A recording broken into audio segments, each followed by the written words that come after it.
on the campus of Little Chute High School, the site for tonight's Northeastern Conference game between the visiting Wrightstown Tigers and the host Little Chute Mustangs.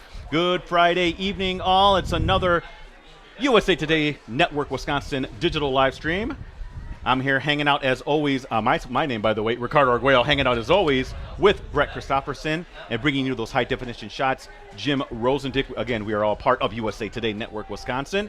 And Brett, we're here at Little Chute. It's a Northeastern Conference football game, and it's between these two. I can consider them rivals, even though Wrightstown's relatively new to the conference, but let's be honest, these two teams have played each other in the past. They've been good games, and we're expecting another good one tonight. Well, you know, when I make out the schedule months in advance, this is always a game in the spring. One of the games you circle because typically these two teams are battling for a Northeastern Conference championship. So you look at Week 6, you think, could be some conference title implications. You knew Freedom was going to be up there. You knew Luxembourg-Casco was going to be up there as well. But that's not really the case right now. Both teams have kind of gotten off to slow starts as we hit Week 6. So while it might not be a big game, Ricardo, in the terms of a conference championship, this is a big game as far as playoff contention. Yes. One of these two teams is going to take a big step forward tonight into securing a playoff spot down the line, and one of these two teams is going to take a big step backwards and going to have to really fight to get that playoff bid.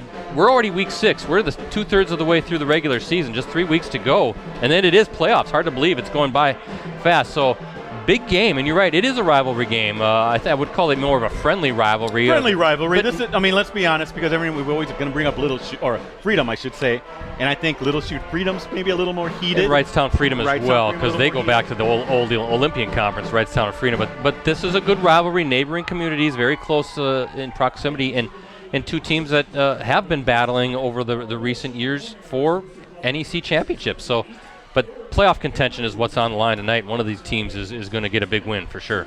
Yeah, let's start with some notes on both squads. Again, these notes put together by Brett Christopherson. Brett, you'll help me out with some of the I'll do my best. The name pronunciations for Little Chute, then you'll follow with Wrightstown notes. For Little Chute, Mustangs coming off that tough 42-7 loss to 8th-ranked Luxembourg-Casco. We mentioned what a fantastic season the Spartans are having. They're tough, aren't they? They absolutely are. It was a battle for the LC trophy. Spartans jumped out to a 28-0 halftime lead. They kind of cruised from there and remaining unbeaten on the season. Drew Joten finished with 10 tackles for Little Chute, while Caden Kerrigan tallied a pick. On the season, quarterback Cade Van Asten, you'll be hearing this name a lot. He's thrown for 289 yards and 5 touchdowns while completing 42% of his passes. He's also thrown 5 picks. Jacob Melendrez is the Mustangs' leading rushers with 294 yards and 3 touchdowns on 59 carries. He's averaging just a shade under 60 yards a game. Hunter Thiel is Little Chute's top receiver with 8 catches for 70 yards and 2 scores. And defensively, Joten leads the way in tackles with 17 stops. He also has a pick. Matthew Jansen, is next with 13 tackles, including 3 for loss. And Carter Kruckeberg is third with 10 tackles and a pick. The Mustangs have recorded 7 interceptions, with Kerrigan and Thiel leading the way with 2 apiece. Now Little Chute, they're averaging 58.8 yards per game passing and 74.6 rushing. Defensively, they're allowing 117.8 yards passing and 108.8 rushing. Now overall, the Mustangs are averaging 19 points a game and allowing 22.3, though that Luxembourg loss kind of skewed things just a little bit there, Brett. Mustangs, their home next game against FBL. That's another important one for Little Chute. That's next Friday in a crossover matchup. Again, that's at Fitzpatrick Field. Kickoff scheduled for 7 o'clock. What can you tell me about those Tigers from Wrightstown? Yeah, Wrightstown, Ricardo, check this record out. 2-2-1. Yeah, 1. They have the tie. We'll talk about that. But the Tigers coming off a 26-7 victory over Seymour last Friday, a crossover game. Call it a crossover game because the Bay and the Northeastern Conference have been playing each other in the new alignment. So that game was at Wrightstown. Jacob Van Zeelen and Isaiah Pennenberg paved the way for a Tigers rushing attack that finished with 248 yards and 4 touchdowns in all. Van Zeelen rushed for 119 yards and a TD, a 19-yard score in the fourth quarter. That gave Wrightstown a 26-0 lead. Pennenberg finished with 106 yards and a touchdown, a 2-yard plunge in the third quarter. Hunter Bartoszek, that's a good football name, Ricardo. He also rushed for a pair of TDs, both 1-yard scores. Quarterback Eli Nelson, he didn't throw much, but was efficient when he did, as he completed 4 of his 5 attempts for 54 yards. Van Zeelen also led the Tigers in tackles with 9, while Noah Macario was credited with an interception. On the season, Nelson has thrown for 388 yards and 3 TDs while completing 48% of his passes. He does have 2 interceptions. Van Zeeland, here we go again, Ricardo, with this. It's another 3-pronged rushing attack, and Van Zeeland leads the way. He has 381 yards and 2 touchdowns and 55 carries. His rushing total, by the way, that ranks 3rd in the conference, and he's averaging 76.2 yards per game. Pennenberg is next with 168 yards and 3 TDs on 36 carries. And don't forget about Bartosik. He's 3rd with 158 yards and 5 touchdowns on 44 attempts. Van Zeeland is also the Tigers' top receiver. He has 12 catches for 120 yards. Conlon Lasecki is next with 6 receptions for 108 yards and 2 touchdowns. And defensively, Van Zeeland, he's all over the field, Ricardo. He has 48 tackles to lead the way in that category. Bartosik is next with 35 tackles and 2 forced fumbles. Wrightstown averaging 80.8 yards per game passing and 159.4 rushing. They're allowing 131.2 yards per game passing and 94.2 yards rushing. Overall, the Tigers are averaging 20.6 points per game and allowing 16.2. And up next for the Tigers, they're up the road. They're at Marinette next Friday. That is a Northeastern Conference matchup. Kickoff is scheduled for 7 p.m. And something to consider, Ricardo, the weather conditions tonight. It's windy, strong winds coming out of the south, so from right to left on your screen. It's supposed to rain tonight. Yes. So turnovers, maintaining possession of the football, and that would seem at least offensively to favor Wrightstown, a team that likes to pound it on the ground, right? And that's always been the kind of the MO of the Wrightstown way. So it's going to be imperative for that Mustang defense to get off the field as quickly as possible. And let's see how this offense can operate. A little bit of a surprise when you look at the stats that the Little Chute offense, especially with the quarterback in Cade Van Asten, who's been a starter now for, I think this is his 3rd year, try to get that passing attack going and maybe a little bit more favorable when they're going from right to left on your screen. So let's see how the conditions favor these two teams or how they affect these two teams, and it should be interesting to see how this will all play out. Again, here at Fitzpatrick Field for Wrightstown and Little Chute. Good shot of the rain coming down right now as we take a look at some of our must-see prep games in Week 6. This is definitely one of them. We're going to keep an eye on that Everest Spash game in Central, Bayport Pulaski. We saw the Pirates last week lose to De Pere. Pulaski looking real good. Kimberly Oshkosh West, that was a 5 o'clock kickoff down at Titan. See if the Papermakers can remain undefeated. Don't forget about Menasha and Notre Dame. That's a big FRCC South game. West De Pere, inner city game finally. I think that's the first time in 15 seasons those two schools are playing each other. So a bunch of interesting games, and hey, at least it's warm in Week 6. We've been very fortunate. And did you see the weather forecast now this next week? It's supposed to be gorgeous. 70s, sunshine all the way. So I'm thinking shorts all the way through, Ricardo.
Nice rendition of our national anthem by the Little Chute High School Band. We're getting ready for kickoff here at Fitzpatrick Field. Again, Little Chute hosting Wrightstown, Northeastern Conference game. But that Wrightstown tie, 2-2-1 coming in, they ended up, remember Week 2 was the stormy week, and a lot of games were suspended and had to be finished. Wrightstown and Xavier were tied 7-7 when that game was suspended, and apparently they just decided, let's just call it a tie, move on, and get ready for the following week. I just wonder how that will, I mean, it's not a conference game, but how that will play, I guess like in seeding, how do you count that as a Well, look at Little Chute. They were supposed to play Wapaka week 2. Now, I don't know if they actually made it out there and that game was underway, but that game ended up just flat out being canceled. They didn't finish it. I know Little Chute was playing Freedom, then that next week kind of wanted to use that time. Yeah, Little Chute. So Little Chute has one less game than most of the other teams in the area. So kind of a skewed schedule for sure. But before we get going, Ricardo, a shout out to our sponsor, Cooney's Embroidery and Sportswear. Get your team, club, or business name out there with Cooney's Embroidery and Sportswear. They customize products specifically to fit their customers' needs. Family owned for 20 years, they have the skills and experience to customize your apparel and spread the word about your organization. Delivery service is available. Contact them today at 920-731-0922. Shoot an email at Cooney's, COONEYS 0922 at sbcglobal.net. But yeah, hey, 6 weeks. The goal, Ricardo, for us as a stream team is to get through the first 9 games, the regular season, without having to bundle up. Okay. So far, so good. Yeah, I mean, like you said, next week the whole weather looks like 70s and sunny. Yes. Can't complain about that. We're getting a little second shot of summer, I guess. But it has been a rainy season. This is at least the 3rd game now where we've had rain. Luckily, our guy, Rosie, he's in the dry booth right next to us, so he's not in the elements. I want to say thank you to Kelly Wallace, the athletic director here at Little Chute High School, for making sure we're all set. Beautiful accommodations. And her assistant, Amanda Fletcher, I've been working with her too. And the IT staff, a great setup here, Fitzpatrick Field, beautiful little setting. Rosie was saying it too. Too bad it's not a little bit later in the season where the trees, we're kind of nestled in a neighborhood, and it is real pretty in the fall when you get those colors. Kind of like Fruth Field, where we'll be in a couple weeks down in Fond du Lac. Hopefully not underwater. Yeah. Maybe we won't be there in a couple weeks. I guess make sure you wear your bug spray. A lot of mosquitoes over there. But Brett, hey, I would be remiss if I did not mention the unofficial 4th member of our live stream. That would be Ken, the official, who's checking in from parts unknown. Hopefully you're watching the game, Ken. I actually, him and I and our mutual friend Andy, we had lunch together today. And by the way, it was at Freddy's over the new place. Yeah. How'd you like that? I loved it. I think we all loved it.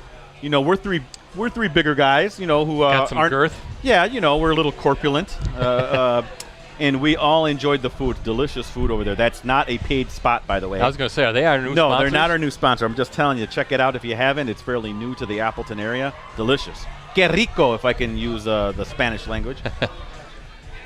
Looks like here we go. We're getting ready to start, Britt, and look at that rain coming down. Now listen, we saw how the wet conditions kind of affected in the pro game this past Monday night. Right, with the Lions, and there's some slipping going on. I wonder how much that will play a factor in tonight's game. Well, we'll see. A turf field, or not a turf, but a natural grass field surface that definitely gets a lot of use, and we'll see if it holds up. As Little Chute, Ricardo getting ready to kick off, and just going to see who's back there for the Tigers. Hey, Rosie, they're playing Metallica, that one-hit wonder, my friend. That's an inside joke, folks. I'm just kidding. I see Colin Lasecki, number 7, 45, Mason Mattis back there to receive. And then the third one is number 25 for the Tigers. That's Jack Herman. Week 6. Week 6. It's Brett, we only have 3 more weeks after this one. Yeah. Kickoff's going to be fielded just north of the 10-yard line. Yeah, that's Lasecki on the far side. And he's got a little bit of a seam. Look at this. Look at this. Whoa. Near midfield, Brett. They're going to mark that right at the 45. So Lasecki getting things started on a good note for the Tigers. Yeah, that's going to be great field position for Wrightstown. And with Steve Klister, the longtime coach, there's not going to be anything fancy. They're going to be run, and run some more. This is a flashback to 1992.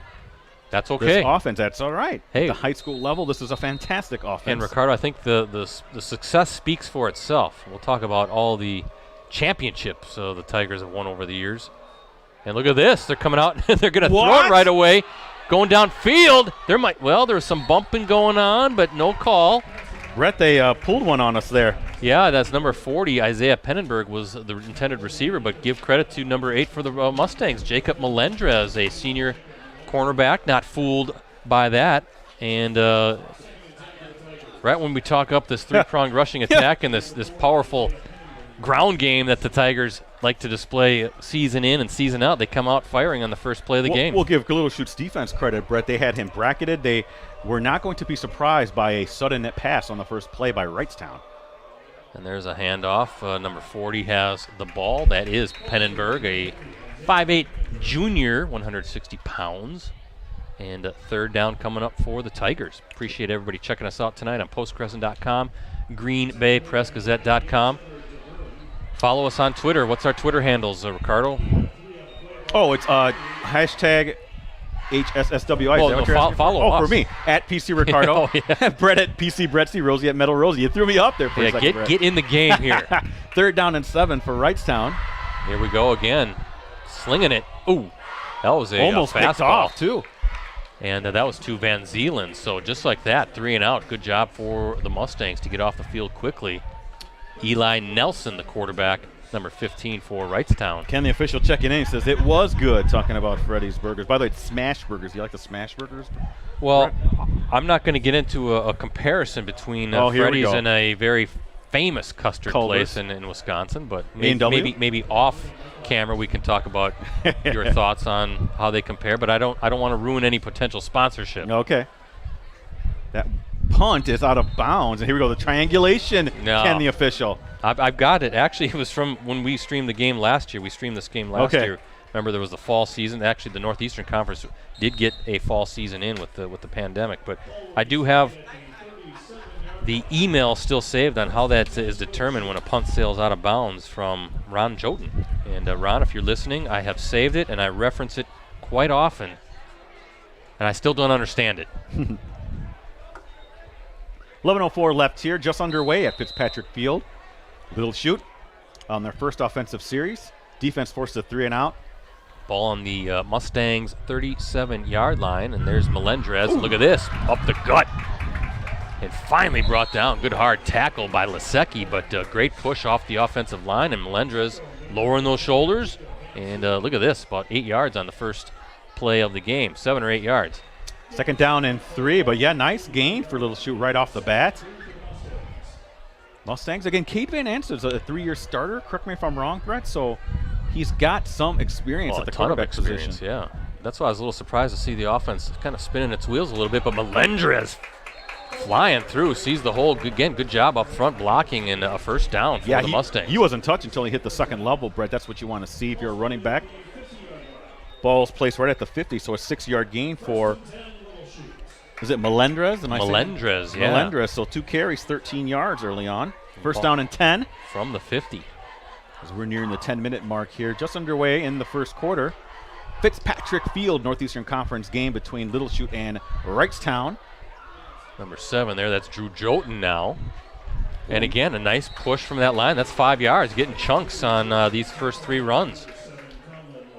Well, he also did a nice cut there, Brett, so I don't know if the field's as wet as maybe it will be later on in the game, but he showed nice footing there on that cut to get the 5 yards. Hey, I got a tweet from Chris Hippis. I know you, Chris. He wants a shout-out for the Little Chute Gridiron Club for making sure this press box space is all set for us.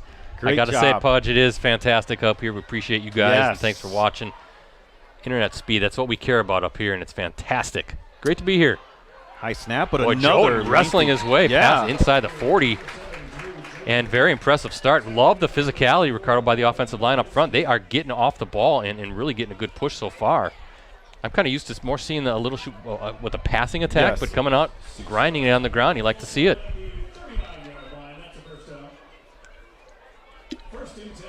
If you're an offensive lineman, you got to love this start too. 4 straight runs, being able just to block and not worry about the passing so much. In my opinion, if you're Little Chute, just run till they stop it. Well, yeah, I was just going to say, keep going until they do. Whoa, almost a fumble. Good job, and good to that was number 22, Carter Kruckenberg. He was holding on to that football for dear life at first, but tucked it under his arm and got a few yards. As I said, though, wind blowing out of the south, so that's going from right to left. So they do have wind at their back if they do want to maybe air it out here and catch this defense napping. We'll see what Ted Evers, the head coach here, and what the game plan calls for. Second and, about 7 for the Mustangs? Yeah, 3-yard gain as we're nearing the 8:30 mark in the first quarter. No score between Wrightstown and Little Chute. There's a toss. Whoa, Kruckenberg again, holding on to it. Boy, good hard hit by, I think it was number 88 for the Tigers, Hunter Bartosik, the senior linebacker, 6 feet, 195 pounds. And like you said, and we were talking, wet conditions out there and some hard hits could force a fumble or two tonight, I have a feeling turnovers are gonna play a key factor in this game. These two teams always play tight defensive battles. Big third down. You got to think this is 4-down territory. Is number 33 now with the carry, Ricardo. That is Joshua Verhagen. So is that 3 or 4 different running backs now we've seen in a carry the ball for the Mustangs? 4th down coming up though. It'll be 4th and 3, Brett. It looks like, as that was a 2-yard gain. Yeah, Wrightstown beat Little Chute 9-6 last season, a game we streamed. Oh, it was a field goal. I remember that. Yeah, one. October 9th, I was here at Fitzpatrick Field. Michael Bunton's 33-yard field goal in the 4th quarter broke a 6-6 tie, proved to be the difference in that one. Whoa, high snap. Good job by Van Asten. He's on the run, looking for someone downfield and threw behind his receiver. Hey, give credit to Wrightstown defense, Brett. They bent but didn't break. Looked like Timothy Buchholz might have been the intended target there, yeah. And really made Van Asten uncomfortable. That play was tough from the get-go. A high snap, good job by Van Asten just to secure it. But then on the run, there was a little bit of pressure. He had to hurry. So Wrightstown gets off the field. So both teams shutting down the offense on the first possessions. Yeah, 9-6. That was last year. Jared Pelishik scored the Tigers' only touchdown. Remember, that was a 40-yard interception return for a score. And Nolan Lamers, he had a 10-yard touchdown run in the 3rd quarter. That was Little Chute's lone score. 9-6. That just sounds like a Wrightstown Little Chute game. Well, to think about, you mentioned not a long-standing rivalry. The series now is tied 5-5. The Tigers have won the last 3 meetings. Little Chute's last win in the series came actually back in the 2018 season. That was a 28-14 Mustangs victory right here at Fitzpatrick Field. First time these two programs actually played each other in football was back in 2014, so there you go.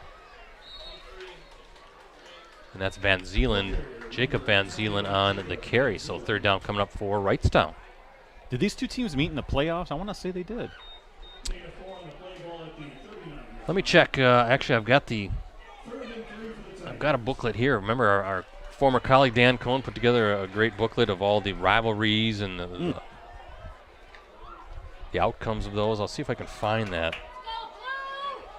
3rd down and 3 for Wrightstown. 6:15 left in the 1st quarter. Tigers throwing right away. Oh, complete nice for a catch. 1st down. Yeah, and I think I'm trying to see who the defender was going for the ball. Number 32 for the Mustangs. That was Jack Kang. That was number 40 with the catch, though, Isaiah Pennenberg. Nice job to secure that and a 1st down. So was that the 3rd pass attempt already by Nelson? Yeah, usually you'll see a whole game go by without that many pass attempts by Wrightstown. Yeah, I see 2 playoff matchups. A level 2 game back in 2016 that the Mustangs won 34-31, then a level 3 game in 2018. Again, Little Chute winning that one 28-14. Yeah, that's the one maybe I'm thinking about, the 2018 one.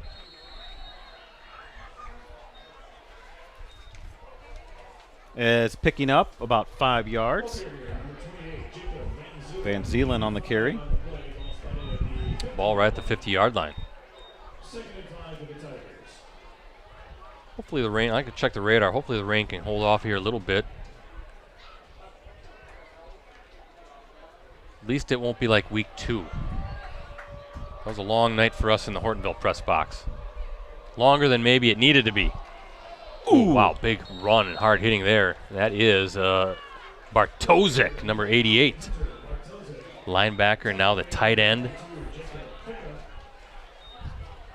I think we were the last game to finally be called in week 2. That was a Hortonville West. I think we were too. We were waiting around saying, when are they going to call this? Yeah, and you could see the line of storms just coming. This isn't going to get played. They're going to. This isn't that situation. These are light rains, right, coming through. This isn't anything. No. So 1st down and 10. Ball is at the 44 of Little Chute as the Tigers putting together a nice drive here.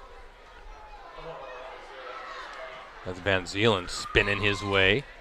And that Wrightstown front now getting a nice little push off the snap. Both teams showcasing the run.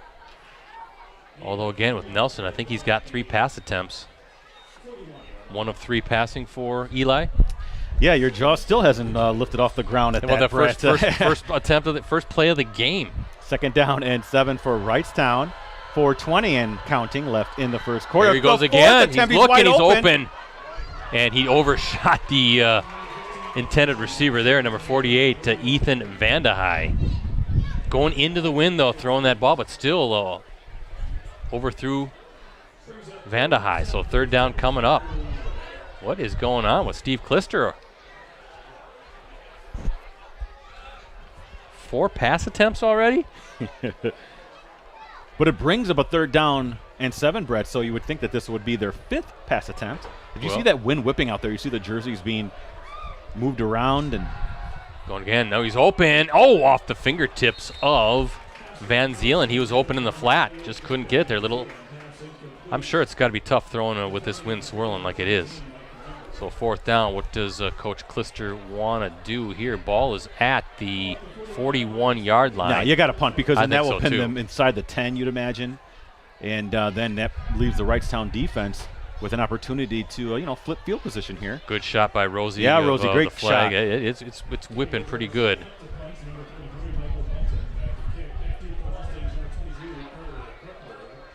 Well, that is whipping out there. Yeah, I'm glad we're in the box. Wow, almost a block. And, oh, boy, a heck of a punt, though, into the wind. That was number 44 who came in fast, Tanner Effa, senior. Almost got the big block, but instead, touchback. So Mustangs with the ball, 1st and 10 on their own 20-yard line. Hey, we're going to be at Papermaker Stadium next week. We're just hopping the river, going down on County N there. And we're hopping on the river? Or are we on a barge? Hopping over the river. Oh, okay, there you go.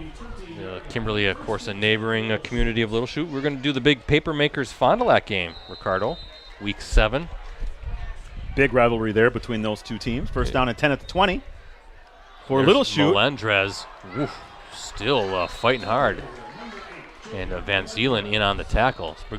That's a good matchup between Melendrez and Van Zielen there. Yeah, that should be a fun game. Last time we saw Kimberly and Fond du Lac play, that was in the spring. That was when Fondy had a couple guys named Braylon Allen and Kyle Waljasper. You may have heard of them. They put up, 71 that night? Wasn't it 71-48, Fondy? Yes. 71-47 or something like that? Yeah, that was at Pickett Field at Appleton East in the final game of the alternate fall season. Played in the spring as Melendrez wrestled down by Owen Nowitzki, a senior defensive end, so 3rd and short coming up for the Mustangs. But, yeah, of course, Allen now with the Badgers. We're going to see Wisconsin, Notre Dame. That should be a fun game tomorrow. I'm looking forward to that. Soldier absolutely. Field. Playing at one of the worst stadiums. Turf-wise, yes. I agree with you on there. Talking to the Bears fan here. I can agree with you on that. That field's going to look like a mess come mid-season. By the way, Brett, 4 carries, 21 yards for Melendrez already. So 3rd, and they're calling it a short 2. Very short 2. And let's see. There's Drew Jotun now, and I think he got the first down. Looks like the chains will be moving, and they are. So good run by Jotun, and the Mustangs keeping it on the ground. Yeah, actually, we're going to see Fond du Lac back-to-back. So we got Kimberly, 3rd-ranked Papermakers. They host Fond du Lac, and then the following week, week 8, we're going to go down to Fond du Lac at Fruth. That's another big game, Appleton North in Fondy. And then, then we'll wrap up in week 9 and look towards the playoffs, and should be some great matchups. Can't wait to see the brackets when they come out. Droton now looking for some space. Nothing doing there. That'll be a long night for me on that night, I'll tell you that, my friend. That's always fun. They're trying to project who's going to do what. Muskego losing last week, so the long, was it a 41-game winning streak for Muskego? Maybe not. And that prompted me to, if you looked at the Associated Press rankings, I was the only one who gave Kimberly a first-place vote. Kimberly getting a little, do I dare say a little disrespect right now? I mean, they're just kind of just doing what Kimberly does. Sun Prairie's ahead of them? I didn't vote Sun Prairie ahead of them. Well, we'll see. All that stuff will kind of sort itself out. It'd be kind of fun if there's a pass, Ricardo. That was a little pop pass to number 5, and showing his moves. Caden Kerrigan. Yes, a pop pass. It's thrown in front of him. I was going to say, it's not out of the realm of possibility that maybe a Kimberly Muskego could face off based on where they set all these teams up. So that'd be a fun matchup maybe down the line. Kimberly Appleton North. We kind of figure they're going to play each other again in the playoffs. So we'll see. And this game is a big one, as we said in the open. Maybe not contending for the NEC title this season, but playoffs are on the line for these two teams. One of these two teams, as I said, is going to take a big step towards getting themselves in good spot for playoff positioning. There's a little screen to number 22, Carter Kruckenberg, and Ricardo Wrightstown all over that. I could expect, in fact, I'm calling it now, Appleton North Kimberly quarterfinal matchup. You think that's what it's going to be? You know, Bayport we saw, De Pere, that was a great game last week that we streamed, and don't sleep on the Pirates by any stretch of the imagination. That is a solid program as well, but we'll see. Like, how about this division? You know, one of these two teams might face a Freedom again. There's always a rivalry game and always kind of tight scores. What the heck is this, Brett? Oh, those tricky Mustangs. Ooh, that was almost blocked too. Watch out. That's Lasecki. I don't know what they were doing there. The Little Chute special teams in an interesting formation for that punt. By the way, Ken the official, yes, it's a jet touch pass. Ball will be placed just short of the 50. So nice return, Brett, and look at Wrightstown right now. So now they got some great field position to work with. Something to keep an eye on during this game. Lasecki, he looks dangerous in the punt and kick returns. So he had a nice kickoff return to start the game, and that was a nice punt return. He's got some speed, and in the open field, he might take one back. We'll see. That was 88 Hunter Bartosik with the carry, and I think that will be the final play of a very fast-moving first quarter here at Fitzpatrick Field. And as we look at our Coonies embroidery and sportswear scoreboard, no surprise. No scoreless. surprise. It's always that way between these two teams, and that's what I was trying to say when you get into playoff time too. You throw Freedom in there, and those are always going to be battles, low-scoring battles. Look at the Little Chute Freedom game earlier this year. That was a 14-0 Irish win. Irish defense was fantastic that night, but very, very competitive when it's kind of a pocket of these three teams, right? Wouldn't you say in the NEC when it's Little Chute Freedom, Wrightstown? Certainly historically in the NEC. Yeah, in football. I hate saying it's the usual suspects, but that's really kind of what it is, and then you throw a Casco in there now, and Luxembourg Casco looking very, very tough. I got to update my Twitter, Brett. By the way, you can follow me at PC Ricardo, Brett at PC Bretzy, and Rosie at Metal Rosie. Hey, folks, we got a great deal on a digital subscription right now to the Post-Crescent and Press Gazette. Actually, all of our USA Today Network Wisconsin sites for the next 6 months. You can get all the benefits included with a digital subscription for just $1.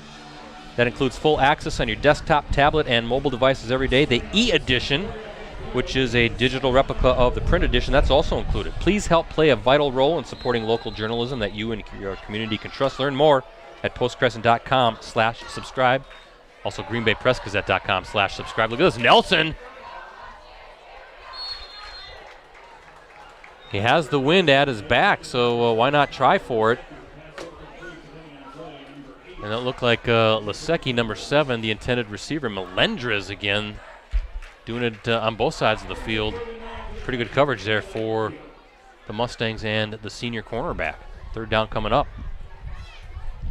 6 months, $1 for a digital subscription. How can you beat that? Snickers bar or a 6-month subscription. That's basically what it comes down to. Hey, Brett. That subscription just for $1 helps all of our journalism, including our live stream. So please sign up tonight. And that's incomplete. Low. So fourth down coming up, and Wrightstown will have to punt. Boy, how many pass attempts now is that for Nelson? That's a great question. 7. 7 pass attempts, Brett. He's completed 1, so 1 of 7.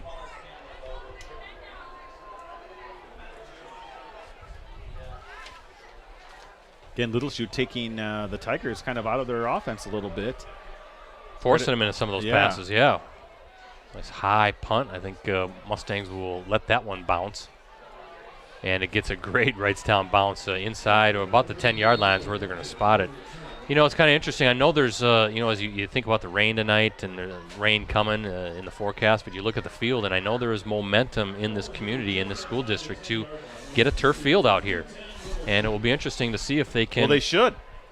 They can make it happen. I think it would be a fantastic addition. We talk about it all the time. I mean, up the road, we've talked about the Freedom facilities and how an or upgrade lack thereof is needed. And then you look here, and the facilities are really fantastic. You throw a turf field in here now, and that would really kind of complete what they've got built, along with the new addition at the school right over here. And so it'll be interesting to see if they can make it happen. I know there's been a lot of talk about it. Whoa, high snap into the end zone. And that's going to be a safety. Yep. Jotun was in at quarterback, but nothing he could do with that, Ricardo. That ball just sailed over Jotun's head, and he dives onto the football. So there's your first score of the game. Of course, a safety. Not really surprised at that, yeah. I'll update my Twitter. But, yeah, and as with all safeties, that means Wrightstown will get the ball, Brett. Yep. Free kick coming up.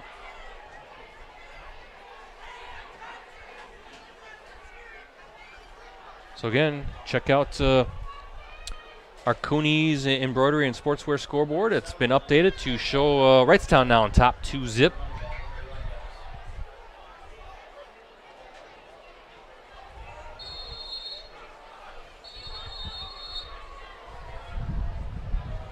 See if I can get some of these scores of some of these games. Again, Kimberly and I want to say, is it Oshkosh West? Yeah, that was a 5 o'clock start. Yeah, it was a 5 o'clock start, so we're hopefully getting a final sometime soon on that one.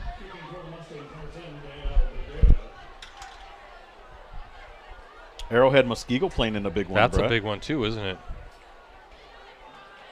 Muskego's leading Arrowhead 21-7. Final, Kimberly beat Oshkosh West 35-0. Not really surprised at that. Let's see if I can get some other scores here. What a good kick. And that's off the fingertips of Lasecki. He scoops it up, though, and he's on the run. Watch out. He can move, kind of zigging and zagging his way, finally brought down near the 40-yard line. Good free kick, though. But still solid field position for the Tigers. Now up 2-0. Yeah, how about, remember we saw Oshkosh West, was that week 2 or 3? They took down Neenah 3-zip. That was a low-scoring game. That was week 3. That was the Wildcats were actually in first place for a while, tied for first place with Kimberly and the Fox Valley Association. Now Kimberly kind of doing what Kimberly does. Another big game going on, or not big game, but in terms of interesting game is Appleton North, and I think Appleton North is playing East. So Lightning have had a nice rebound there, beating Neenah last week. And Kakana Fond du Lac will be one to keep an eye on too. But good hard running by number 40, Isaiah Pennenberg, the junior.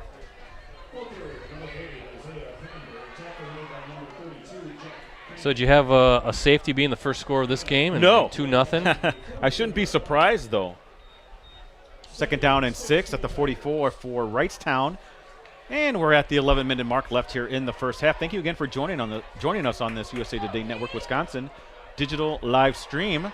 There is Van Zeelen around the edge, far sideline. He's got space, finally brought down, but that's a good run. First down for the Tigers. Nothing fancy there, just setting the edge, Ricardo, and he's using his speed to get around the corner, and that's a good run for Van Zeelen, and that ball is going to be spotted at the, 43-yard line? Yeah, gain of 13 yards, and Van Zeelen has 4 carries for 25 yards, Brett. About what we expected, low-scoring game here, 2-0 lead for the Tigers on the safety. They're looking to cash in on the ensuing kickoff. Van Zeelen, wow. Twisting his way. Found a seam and got through. But yeah, finishing the thought on the turf field. But this is used quite a bit. They have the Jets. That's their middle school football program through the Village Park and Recreation Department. So they use it 6th, 7th, and 8th. You got the freshman and JV teams. You got the varsity team. So it gets plenty of use, and you get some rainfalls. It's going to get torn up. So hopefully the folks here can make it happen. And get some turf. You know that. Oh, flag, Brett. A little laundry. Could be a hold. But I was talking to Ted Evers, the head coach here at Little Chute, and he said, yeah, all the big schools have the turf field except for Fond du Lac and Neenah. Neenah's building a brand new school, so they'll have a state-of-the-art facility in a couple years. But now some of the smaller schools, I'm hearing Xavier might be looking at getting turf over at Rocky Blyer. I'm actually surprised Rocky Blyer doesn't have turf already. Yeah, I wouldn't be even surprised like a Wrightstown down the line. It's just I think it makes sense.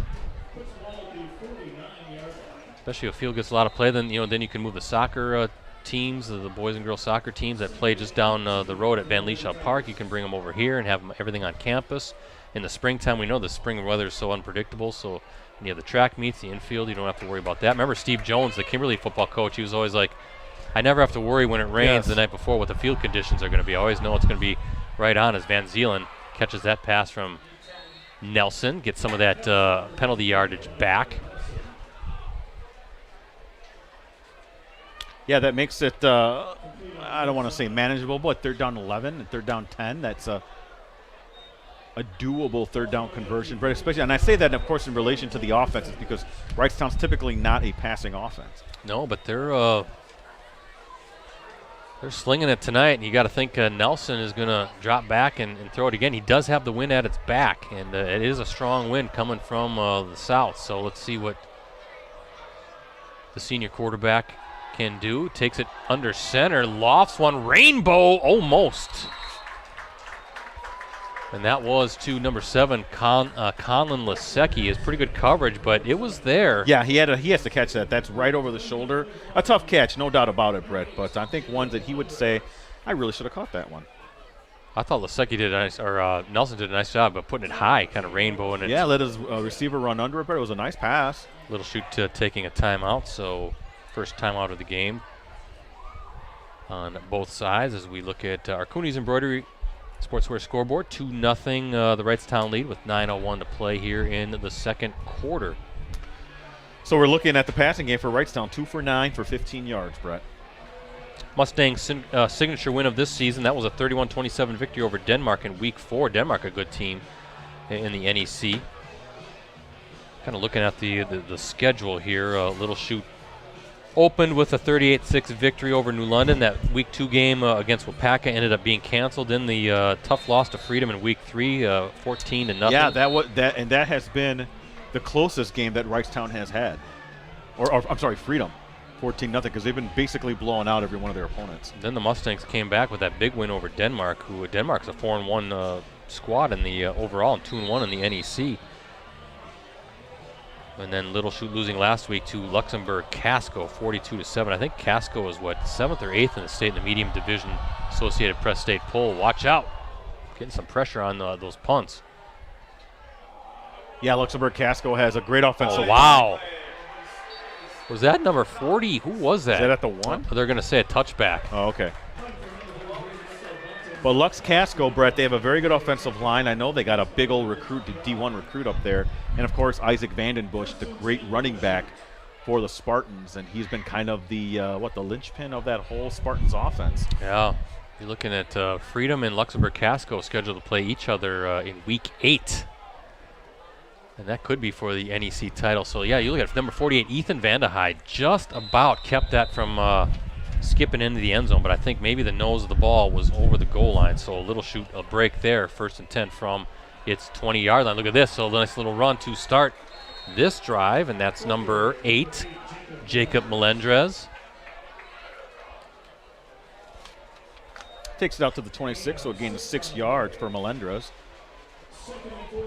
Looking at the NEC standings, both Freedom and Luxembourg Casco 5-0 overall, 3-0 in league play. Denmark 4-1 overall, 2-1 in conference. And you got the Michigan schools. Kingsford, Michigan, Menominee, Michigan. I'm not sure. Kingsford only 2-0 overall. So I love their charcoal. Is that where they make it? I don't know. Maybe. I'm assuming it is.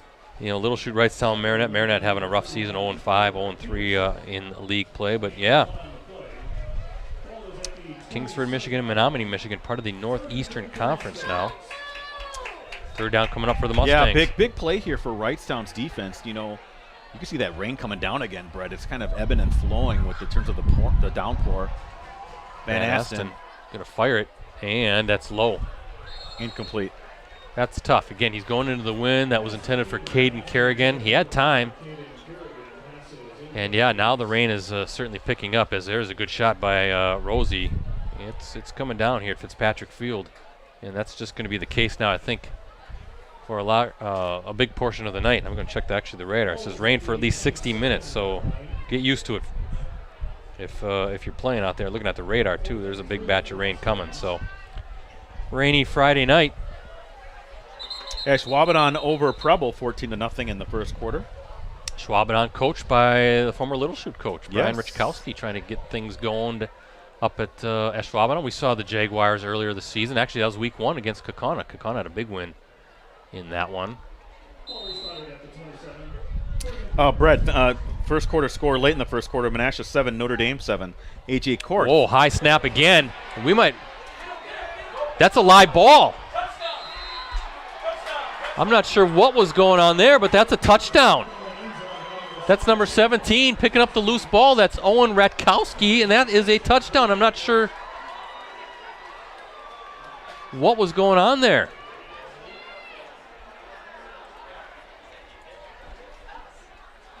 Wow. Holy mackerel. When do you see back-to-back botched punts like that? So 17. Ratkowski, Brett, with the touchdown? Yeah, number 17. He scooped it up, fell on it. Owen Ratkowski with the score. Now Michael Bunton in for the PAT. And that one sails through the upright. So a safety and now a fumble recovery in the end zone on a bad snap. And as we look at our Cooney's Embroidery and Sportswear scoreboard, 9-0 now, the Wrightstown lead with 7:36 to play. Not sure what was going on with the punter. He was just kind of watching it. I wasn't actually not even watching, but I was trying to update my Twitter on that.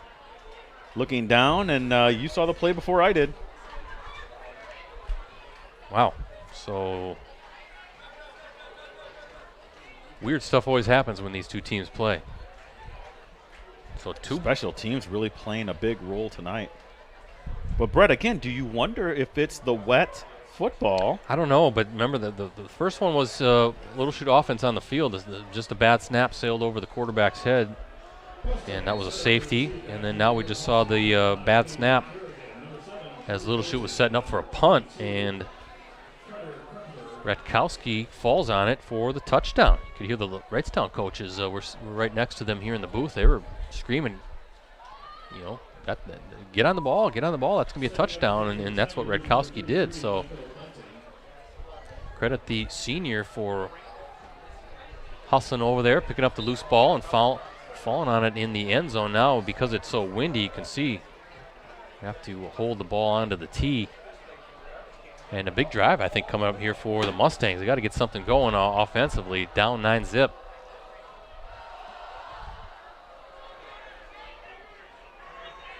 Number 5, Kerrigan, looking for some space. He's got some wheels and a good return, setting up the Mustangs past the 40.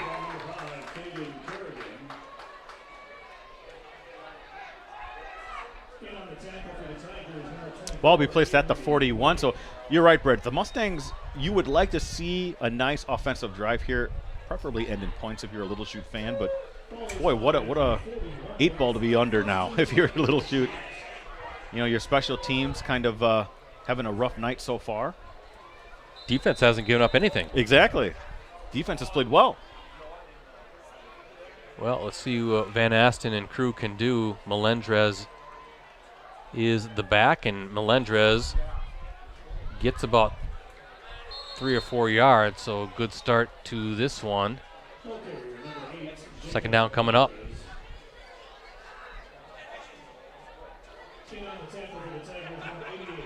Yeah, Melendrez, 7 carries, 31 yards, Brett.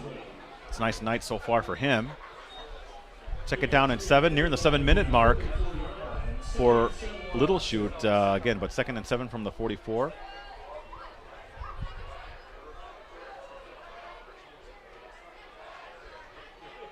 Little play action, and nice catch. That was a low throw, but now it's to number 45 of the Mustangs, Timothy Buchholz, the senior fullback, and that will be close to a first down. Let's see where they're spotting this. Right at the 49-yard line. It'll be 3rd and short, Brett, but the manageable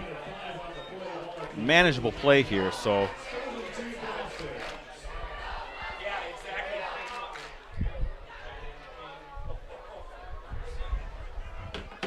Third down and 2 at the 48. Van Asten Gibbs. Nice, right up the gut. Yeah, that's Kruckenberg for a first down. Carter Kruckenberg, a senior running back, 5'10", 150 pounds. So nothing fancy there, just getting the handoff and going right up the gut. Ball at the 45-yard line. But into Little Chute territory, so if you're or into Wrightstown territory, so if you're Little Chute, let's get something going here, get some points on the board. You're down 9-0. It's only 2 scores. No need to panic. Kruckenberg again pushing his way the forward. Ball got loose a little bit, Brett, but he held on. Yeah, good spin move to maybe get another yard or 2. Plus, I believe Little Chute starts the second half with the ball. I think Wrightstown opened the game. So maybe you could,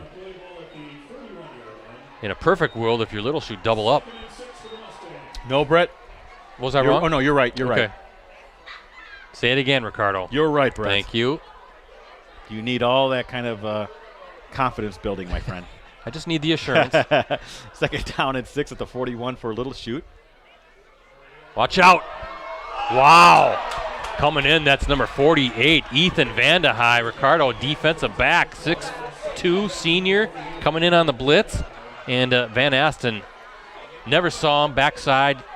And credit Vandehei, tripping Van Asten up. Ball's going to be at the 50-yard line. Wow. Yeah, loss of 9 yards, Brett, brings up a 3rd and 15. So great defensive play call in that situation. They gambled that they were going to pass on that down. They did, and the 9-yard sack has Little Chute really in a tough spot here, Brett. Looked like he was untouched, too. I mean, not much chance for Van Asten. So, yeah, 3rd and long for the quarterback, the Mustangs quarterback. Let's see what Van Asten can do. He's going to swing it out to the flat on the left-hand side. That's number 33. Oh, good yardage Joshua picked up. Verhagen. Now what do?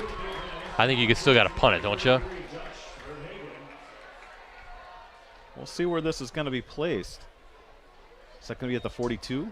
Yeah, I mean, it'd be.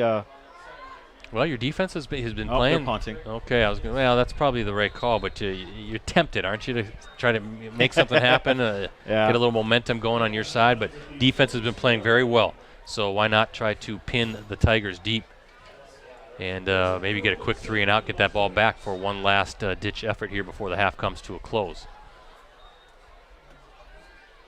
Wrightstown's been kind of close. And let's see, too, make sure this is a good snap.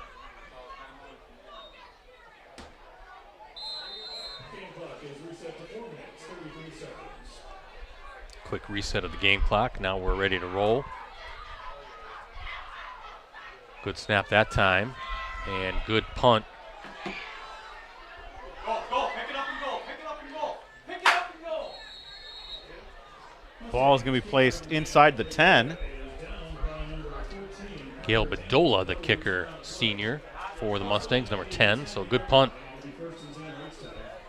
And, long field coming up for the Tigers. Ball going to be at the 10-yard line with 4:25 to go. And right now, the Mustangs defense, which has been playing very well, they got a chance here to help out their offense. Yeah, maybe come up with a turnover. Right, you do a turnover or a 3 and out, and then you got a chance to do something here with, you would think it would be advantageous field position. Yeah, I was going to say real good field position. So right now, Little Chute's defense, here's the challenge for them.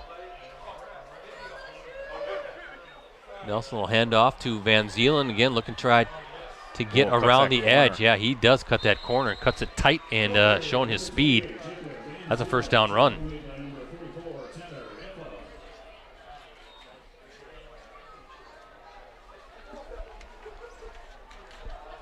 Look, you see just that rain, Ricardo, is coming down.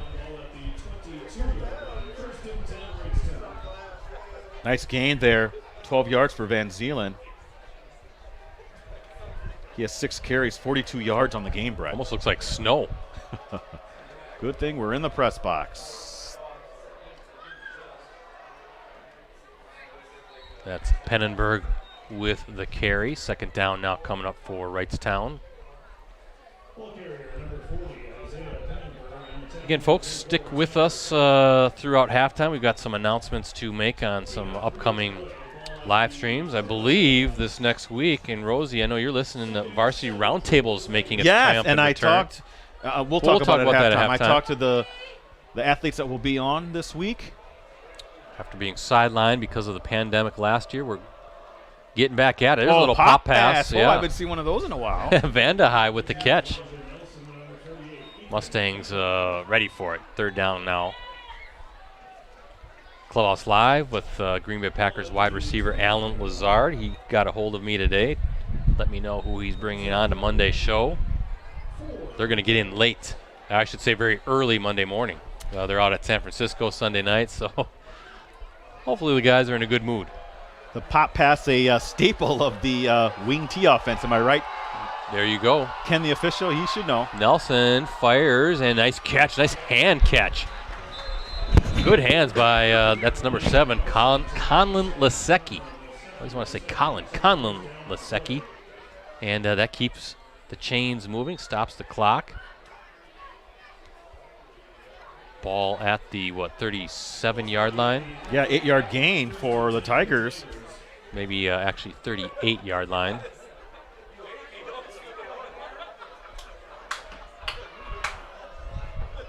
First down and 10. Not much there for Isaiah Pennenberg, number 40, with the carry.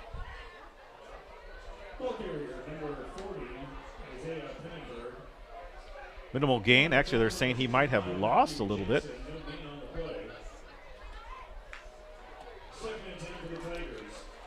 Our photojournalist is here tonight, too, Bill Glasheen. I see him down there all bundled up.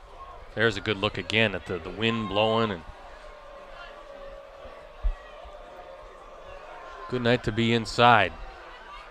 As there, look at this run by Bartosek, putting a little shoulder in there at the end, too, for good measure. Yeah. He was trucking guys, is what they say. So there's a first down run. Ball now, Ricardo at midfield with a minute 49 to go. And I mean, they the have wind at your back. Yeah, too. I think they have all their timeouts. Or yeah, they do. All 3.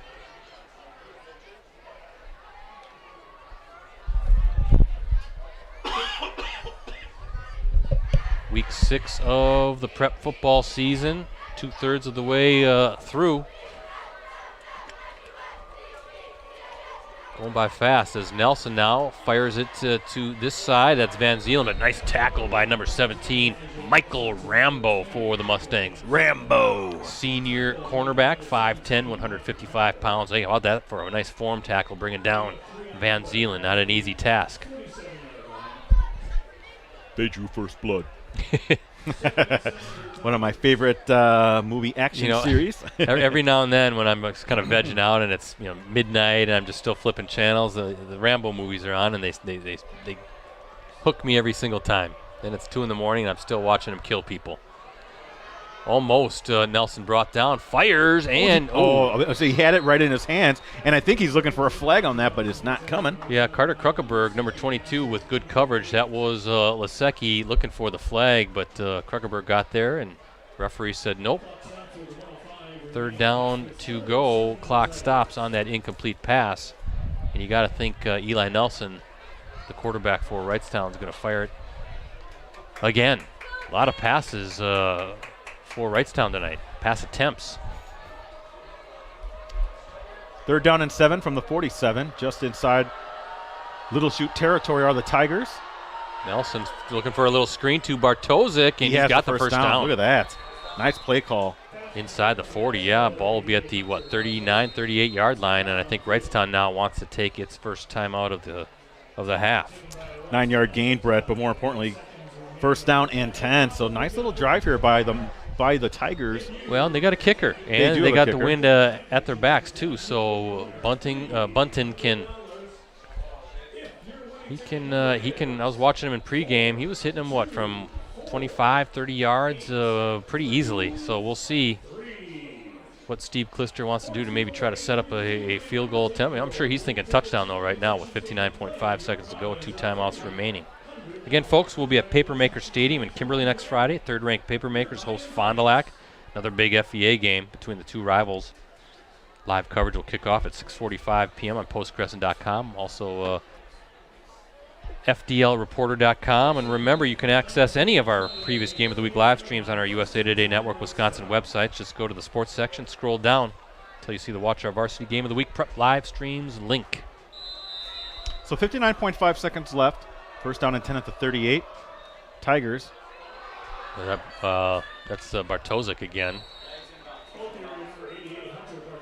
And a good tackle to keep Bartosik inbounds. Clock's going to continue to run.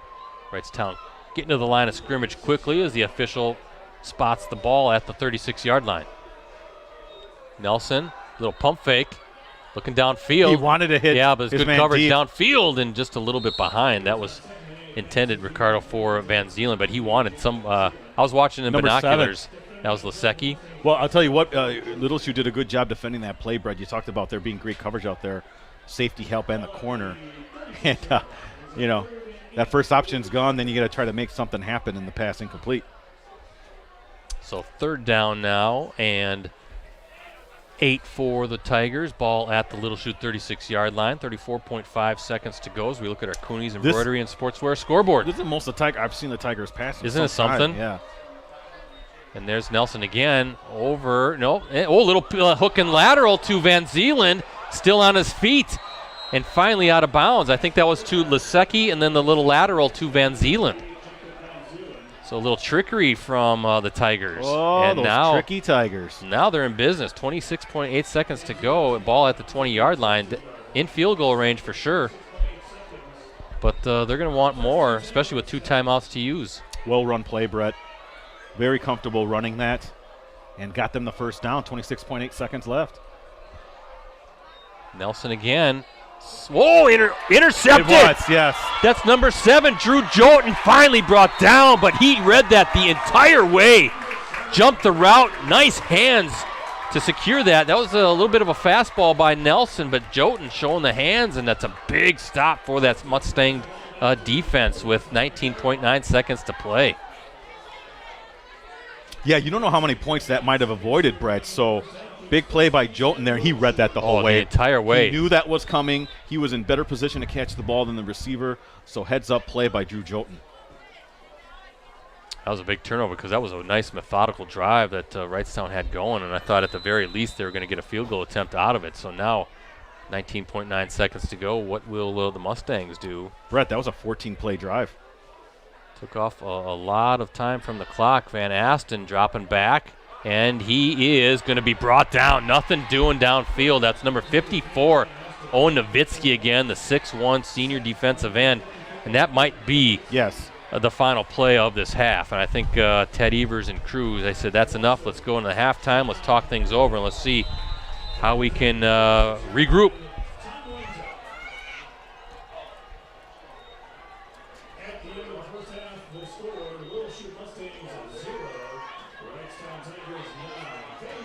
Updating my Twitter, you can follow me at PC Ricardo, Brett at PC Brettsy, Rosie at Metal Rosie. Again, halftime, Wrightstown 9, Little Chute, nothing. Yeah, and again, we take a quick look at our Coonies Embroidery Sportswear scoreboard. That's what it shows. Mustangs trailing the Tigers 9-zip. We'll talk more about tonight's game in a second, as soon as Ricardo updates his Twitter account. Again, I'm at PC Brettsy. He's at PC Ricardo. Give us a follow. Don't forget about Jim Rosandick at Metal Rosie, METALROSIE. And Bill Glasheen, I mentioned our photojournalist. He's here tonight. He's going to have some great photos from tonight's game later tonight on postgressin.com and greenbaypressgazette.com. So it is halftime. That's time to talk things over. And as I mentioned, there in the second quarter, as the quarter is winding down, Ricardo, Varsity Roundtable finally making its triumphant return on Wednesday night. Before we talk about that, I just want to update a score here quick before I forget. Menasha 14, Notre Dame 7.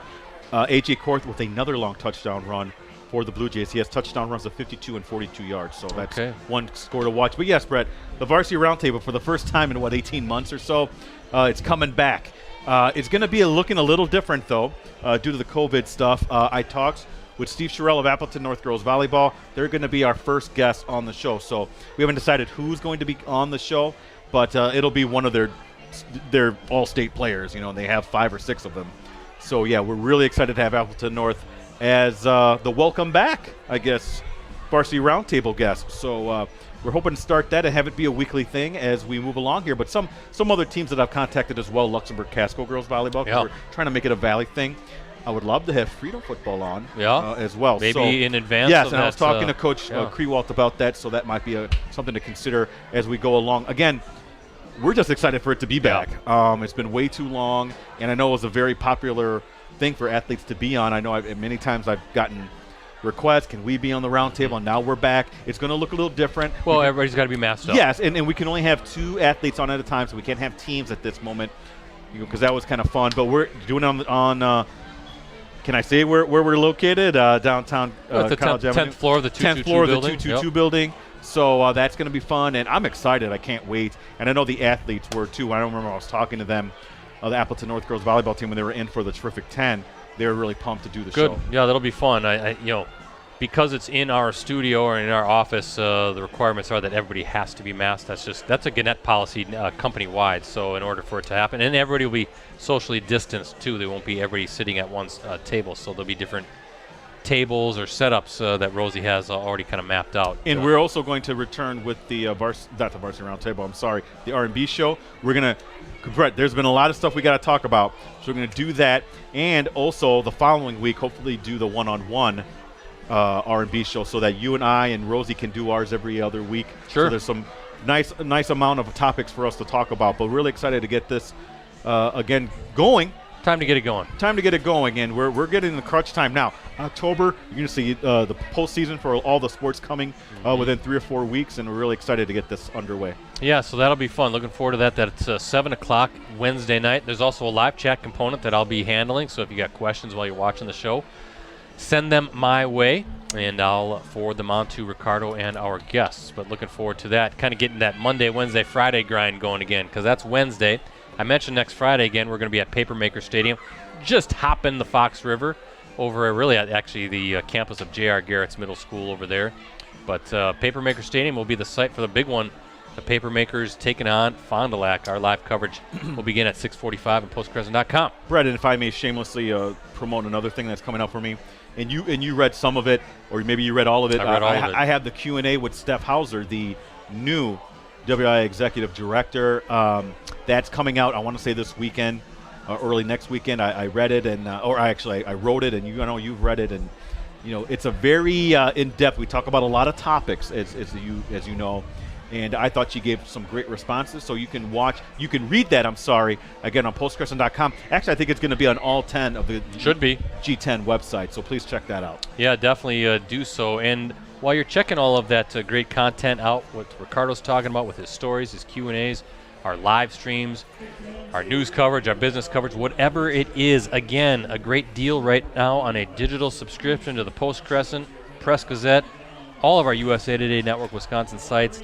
For the next 6 months, you get all the benefits included with a digital subscription for just $1. 6 months for $1. Please, right now at halftime, sign up right now. It's very easy to do.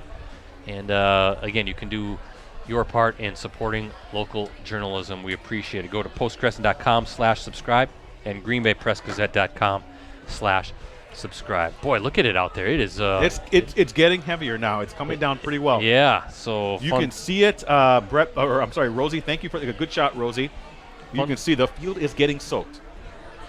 I'm actually a little worried about my canvas Nikes now, as I go out in there after. They're gonna get all muddy, Brett. I'm a little worried. I think Rosie, I think you've been very fortuitous this season that you haven't really been outside very much. So I know Rosie's counting his blessings that he's not out there. This is miserable weather to be outside in for sure. But hey, that takes us to Monday. And Monday night's actually already our third show coming up. It's called Clubhouse Live, Monday nights at 6:30. And it features Green Bay Packers wide receiver Alan Lazard. He's our co-host again. He was our co-host last year as well, but we were virtual last season, of course, because of the pandemic. This year we're back in person. Live show at the Clubhouse, a sports pub and grill inside the Paper Valley Hotel, downtown Appleton. Stop on by, hang out, talk some football, have some fun, meet the guys. Alan Lazard is actually bringing rookie running back and a Packers kick returner, Kylan Hill, onto the show Monday night. This is the time of year usually where our co-host kind of brings the younger guys on. And admittedly, it's one of my favorite parts of the season. I like meeting the new guys. Oh, Daphne was fun last week. Dominique good Daphne, kid. the tight end / fullback, was on the Monday show. Real good kid. So, hey, we're going to be giving away ultimate tailgate parties. I've been told that we're going to be giving away Packers tickets again. So come on down and get your name registered for those drawings. We're not drawing this week. There's a great graphic that Rosie put together of what's coming up on Clubhouse Live. The Lizard Legion Lizard That's what the fans are. His fans. And that's me, by the way, in the back with the glasses. That's me on the left. But the Lizard Legion is kind of what came about. I think that was from a live chatter who mentioned that the crowd should be called the Lizard Legion because Alan Lazard's nickname is the Lizard King. We call him the Enforcer because he likes to block and do all the dirty work at wide receiver. Enforcer. Actually calls him a goon, too. Oh, that's it, a goon. That's right. But anyway, check it out. Love to see you at a show. It's a lot of fun, and I host it. Ricardo does as well. We make fun of Ricardo because he's a Bear fan, but it's a good dynamic. But please stop on by. If you can't, though, we do stream it live online at any of our 10 USA Today Network Wisconsin websites. Also includes clubhouselive.com. Also includes any of our Facebook pages, including Clubhouse Live and Packers News and our USA Today Network Wisconsin YouTube channel. There's multiple ways to watch the show, and hope you can hop aboard. But looking forward to talking to Lazard and Kylan Hill after the big Packers-49ers game on Sunday night. So that'll be good stuff. Brett, a couple scores here that I find very interesting. So Wisconsin Rapids is leading Hortonville 20-0. Wow. Rapids is very good. Listen, Rapids gave Muskego all it could handle in week 1, so that's not really a surprise. What I do find a bit of a surprise is, hey, Rosie, we can't be sleeping on Appleton West. Let me tell you, they're leading Menominee Falls 6-0. Menominee Falls. That is traditionally a good program. They actually played in the D1 title game, I want to say within the last 10 to 12 years, or D2 maybe, Menominee Falls. But that's generally thought of as one of the better programs down there in the Milwaukee area. So Appleton West, Ben Vievsky, 2-yard touchdown run, and the Terrors lead 6-0. What a big win that would be for the Terrors football team. I mean, you're talking about a team that's kind of vying for a playoff spot there in the Wisconsin. Oh, it's not the Wisconsin Valley. It's the Valley Football Association. Now, they still got to play, Spash. They got to play DC Everest. They got to play some of the big squads. But that's a heck of – if they can get that win over Menominee Falls, that's a big confidence booster for Appleton West. The Phoenix. Menominee Falls Phoenix. So we streamed Menominee Falls and Kimberly in a boys – was that a regional final, sectional semifinal, I think? Yeah.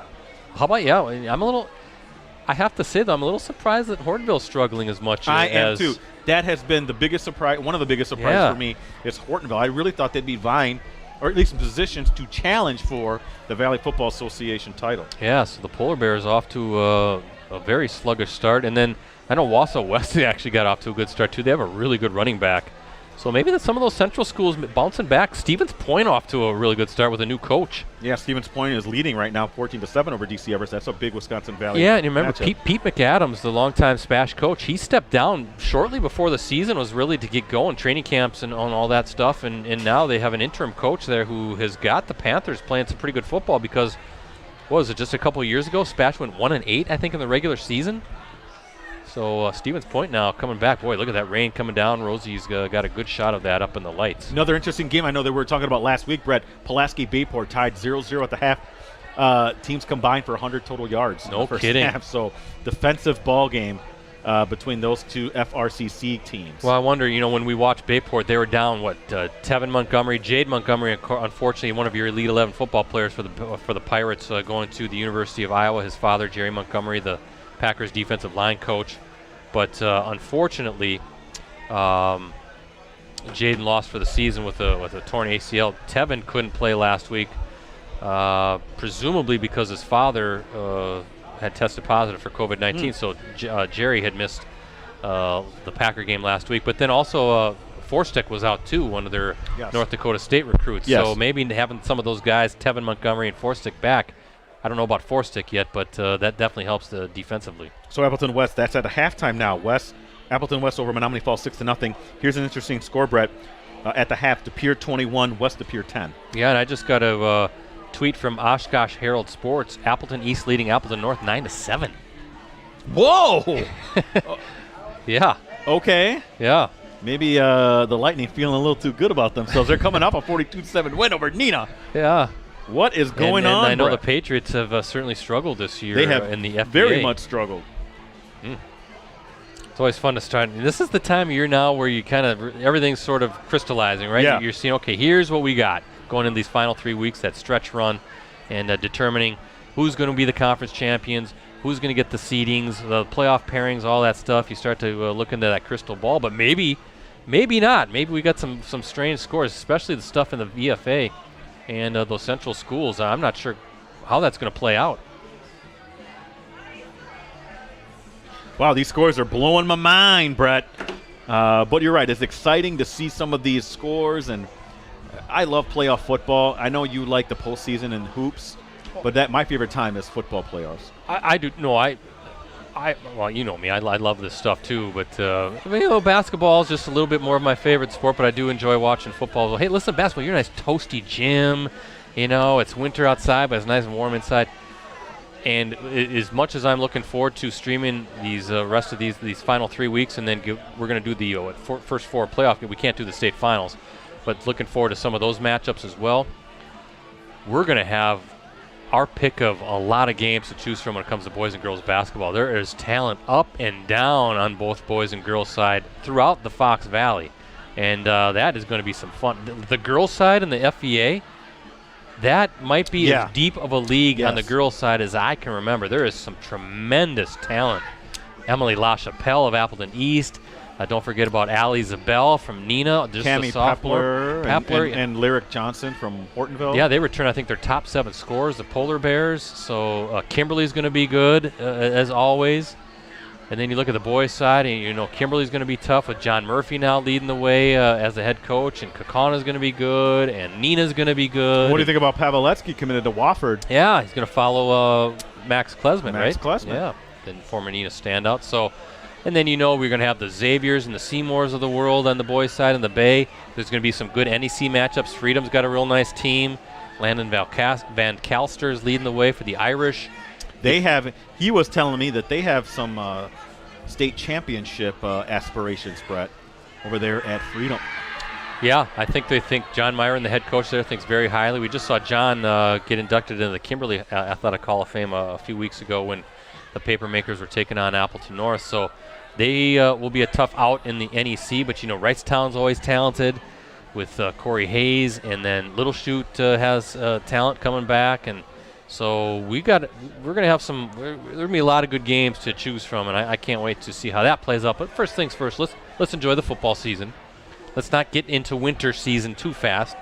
And I really hope that at some point, maybe in the state semifinals, talking about high school football, that maybe we're at Titan Stadium again. That's kind of tradition to end the football season for us. Hopefully that is the case, and we'll be able to drag old Ken the official out there to join us. Hey, Rosie, they're playing a little DRC for you, my friend. Hey, by the way, another score from the Oshkosh Herald Sports Twitter account. Fondy leading Kaukauna 10-0 at the half. Oh, close game. Kaukauna is a team, they're so close to taking that permanent next step. Right now, if they can pull off that win against Fond du Lac, I think that will do wonders. Remember, Kaukauna is a D2 team. So they're going against a big D1 power in Fond du Lac. But they need that for the next step. They do need that because they're fighting for the playoff spot. Yeah, they need an Appleton North victory, a Kimberly victory. I know Kaukauna and Kimberly play week 9, or a victory against Fond du Lac. So we'll see if the Cardinals can hang on, and we're going to see those Cardinals actually the next 2 weeks. But should be a great game between Kimberly and Fond du Lac next week.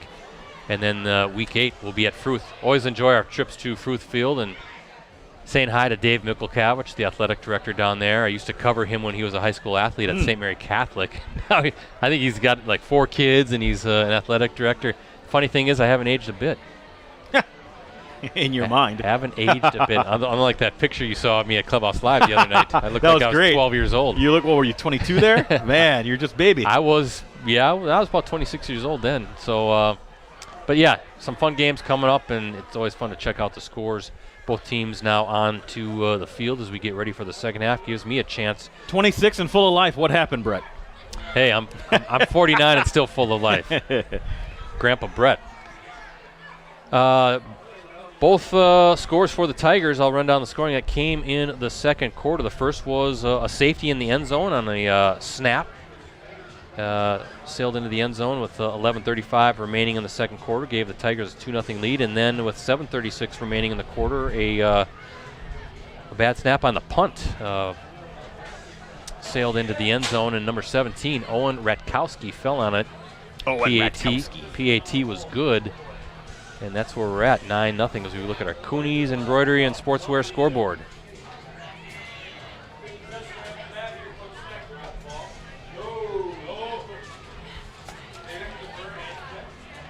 Once again, thank you to our sponsor, Cooney's Embroidery and Sportswear. They have the skills and experience to customize your apparel and spread the word about your organization. Contact them today, 920-731-0922, or send them an email at Cooney's, COONEYS 0922 at sbcglobal.net. .net. You know what I love about this time of year?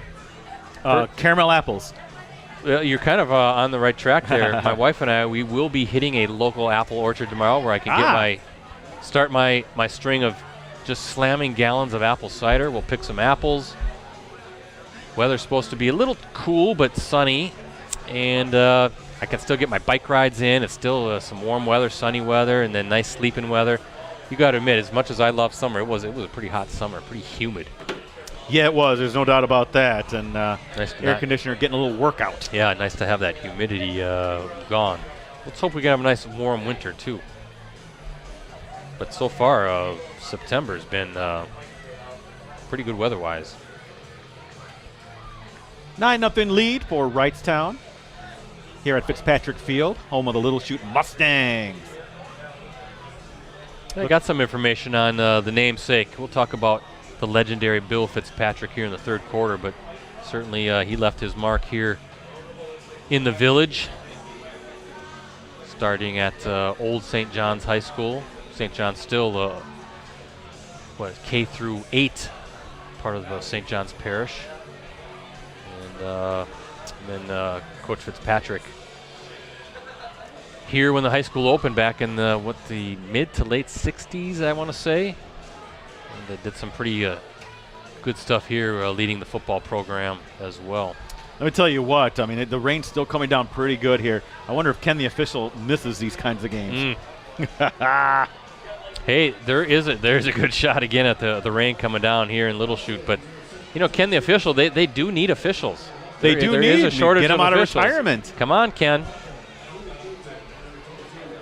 Let's see ya. So Little Chute, Ricardo will get to open the second half with the ball. Caden Kerrigan, number 5, and Drew Jotun, number 7, back to receive the kick. High kick, and let's see who's got it. Looks like that's Kerrigan. Right at the 10. Looking for some space. There's a flag. Couple flags. 2 flags. That's coming back. Oh, that's 2 back as Jotun taking it inside Wrightstown territory. Kerrigan, I'm sorry. Nope, yep, that's okay. But both officials, each side of the field, saw something that they didn't like. So I think this one is coming back. The old double flag.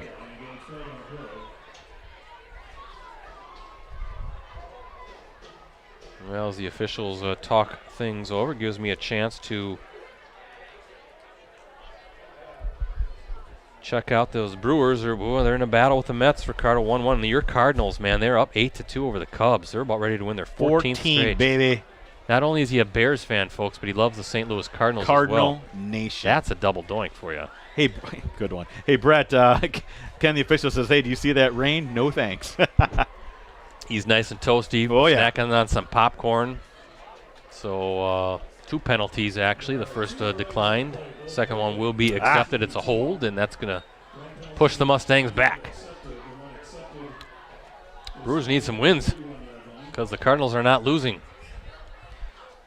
Ken the official says, hey, you see my basement. I'll officiate from here. Very nice setup, of course. Ken, I think he has a projection television screen that takes up the entire wall.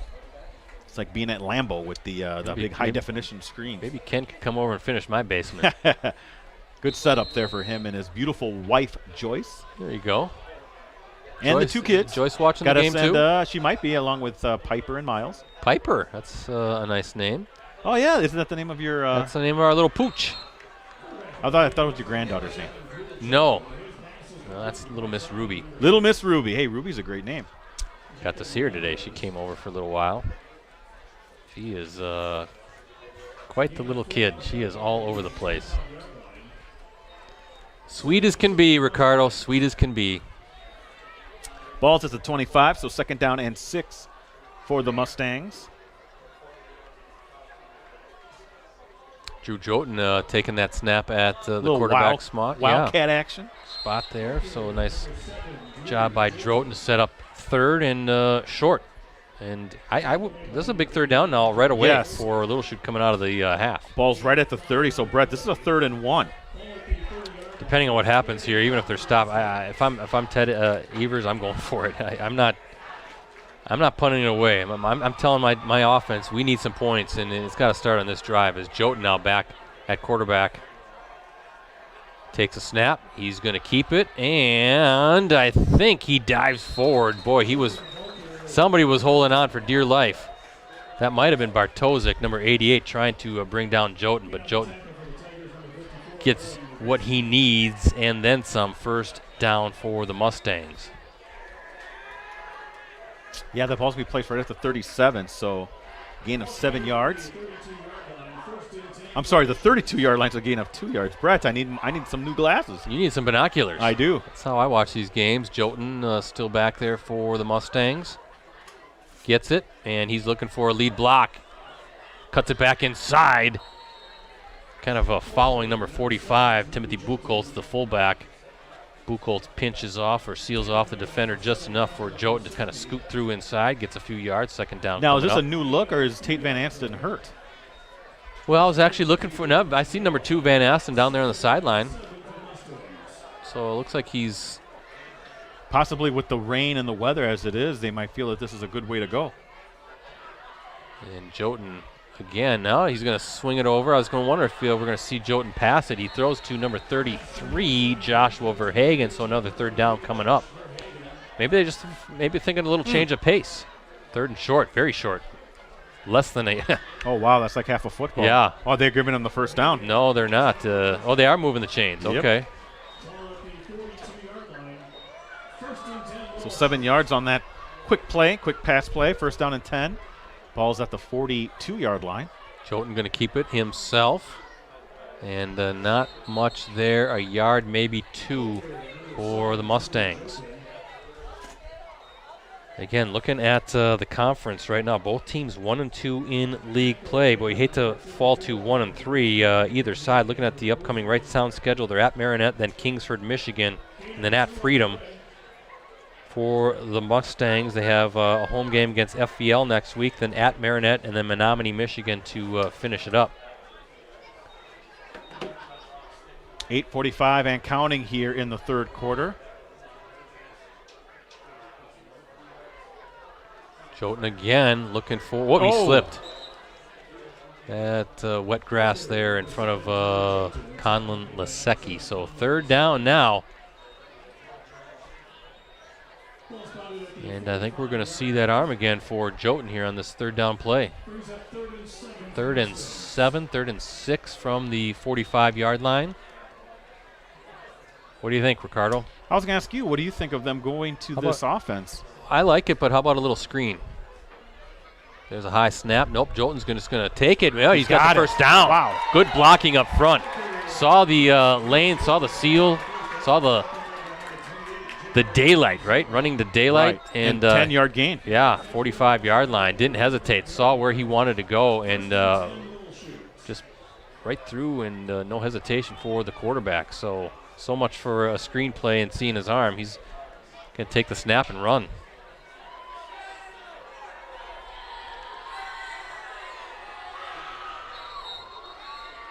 And, timeout coming up for Little Chute. Well, this is a nice drive, Brett. I'm going to count up the plays here. It's an 8-play drive and started at their own 21. So real nice drive here. I mean, we're talking about runs of 5 yards, 2 yards, 3 yards, 7-yard pass play, 2 yards, 1 yard, 10 yards. So I think we can add up the rushing totals here for Chute.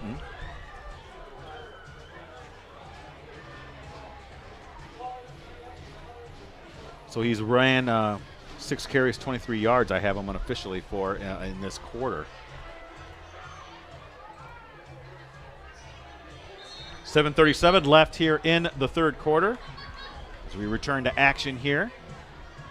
Again, this Little Chute offense led by Chute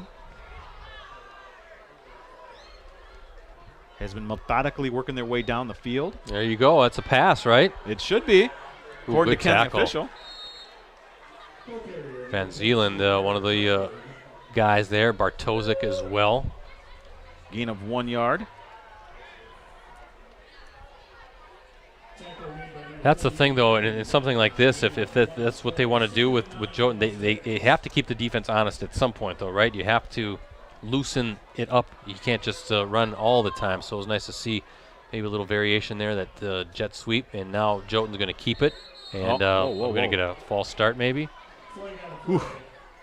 These are drive killers, and it is a false start. So that'll push Little Chute back 5 yards. 9-0 the score. Wrightstown with the lead. Again, folks, 6 months, $1. That's the deal right now on a digital subscription to the Post-Crescent and the Press-Gazette, actually any of our USA Today Network Wisconsin websites. postcrescent.com/subscribe. greenbaypressgazette.com/subscribe. So what are we looking at here? 2nd and 14? Jotun going to look to try to get around. Boy, the Wrightstown just stringing that one along. Nothing, nowhere really to go for Jotun. Now 3rd down and long coming up, 3rd and 11. Yeah, ball at the 46.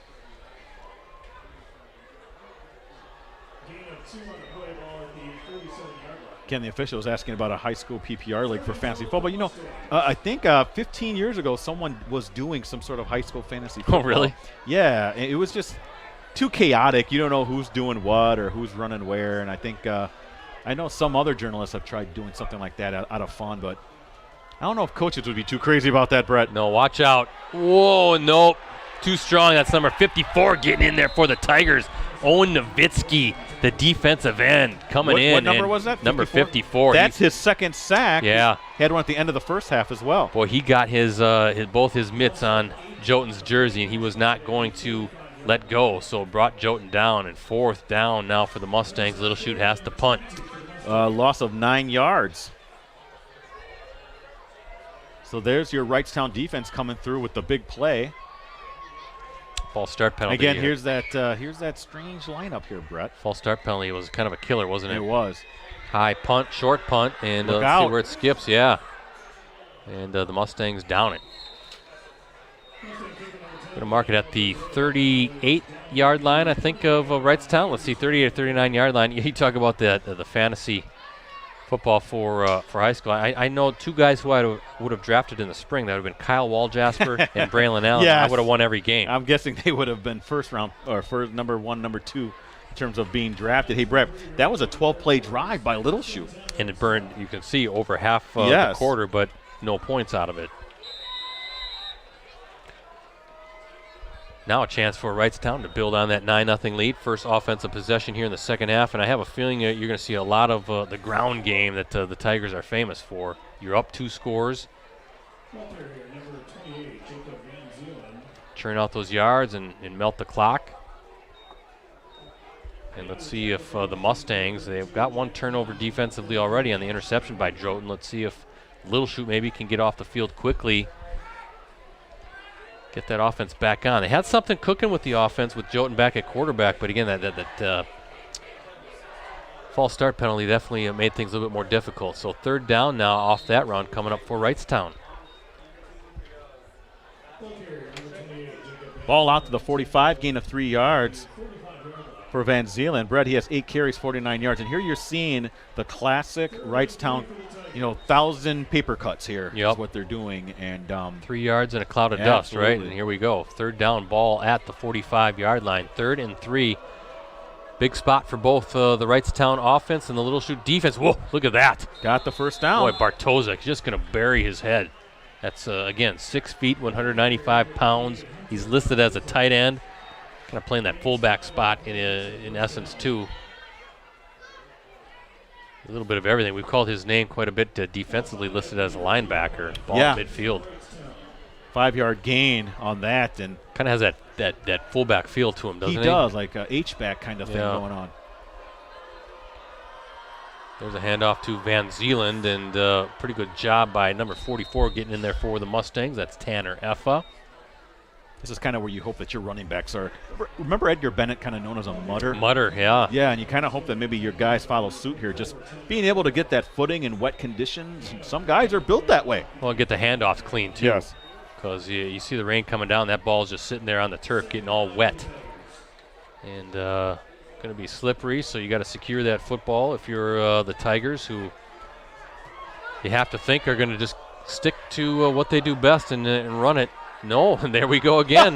Nelson's going to throw it, and he's got it. Yep. Brett, they keep surprising you, my friend. Oh, Ethan Vandehei with the catch. There were a lot of Little Chute defenders there. That's the second time I've said that. Do you think they're going to run? And boom, there's Nelson with a completion and a big play. First down for the Tigers. Brett, 18-yard gain on that play for the Tigers, but boy, they really got something cooking here at the 31-yard line. First down and 10, nearing the 3-minute mark here in the third quarter.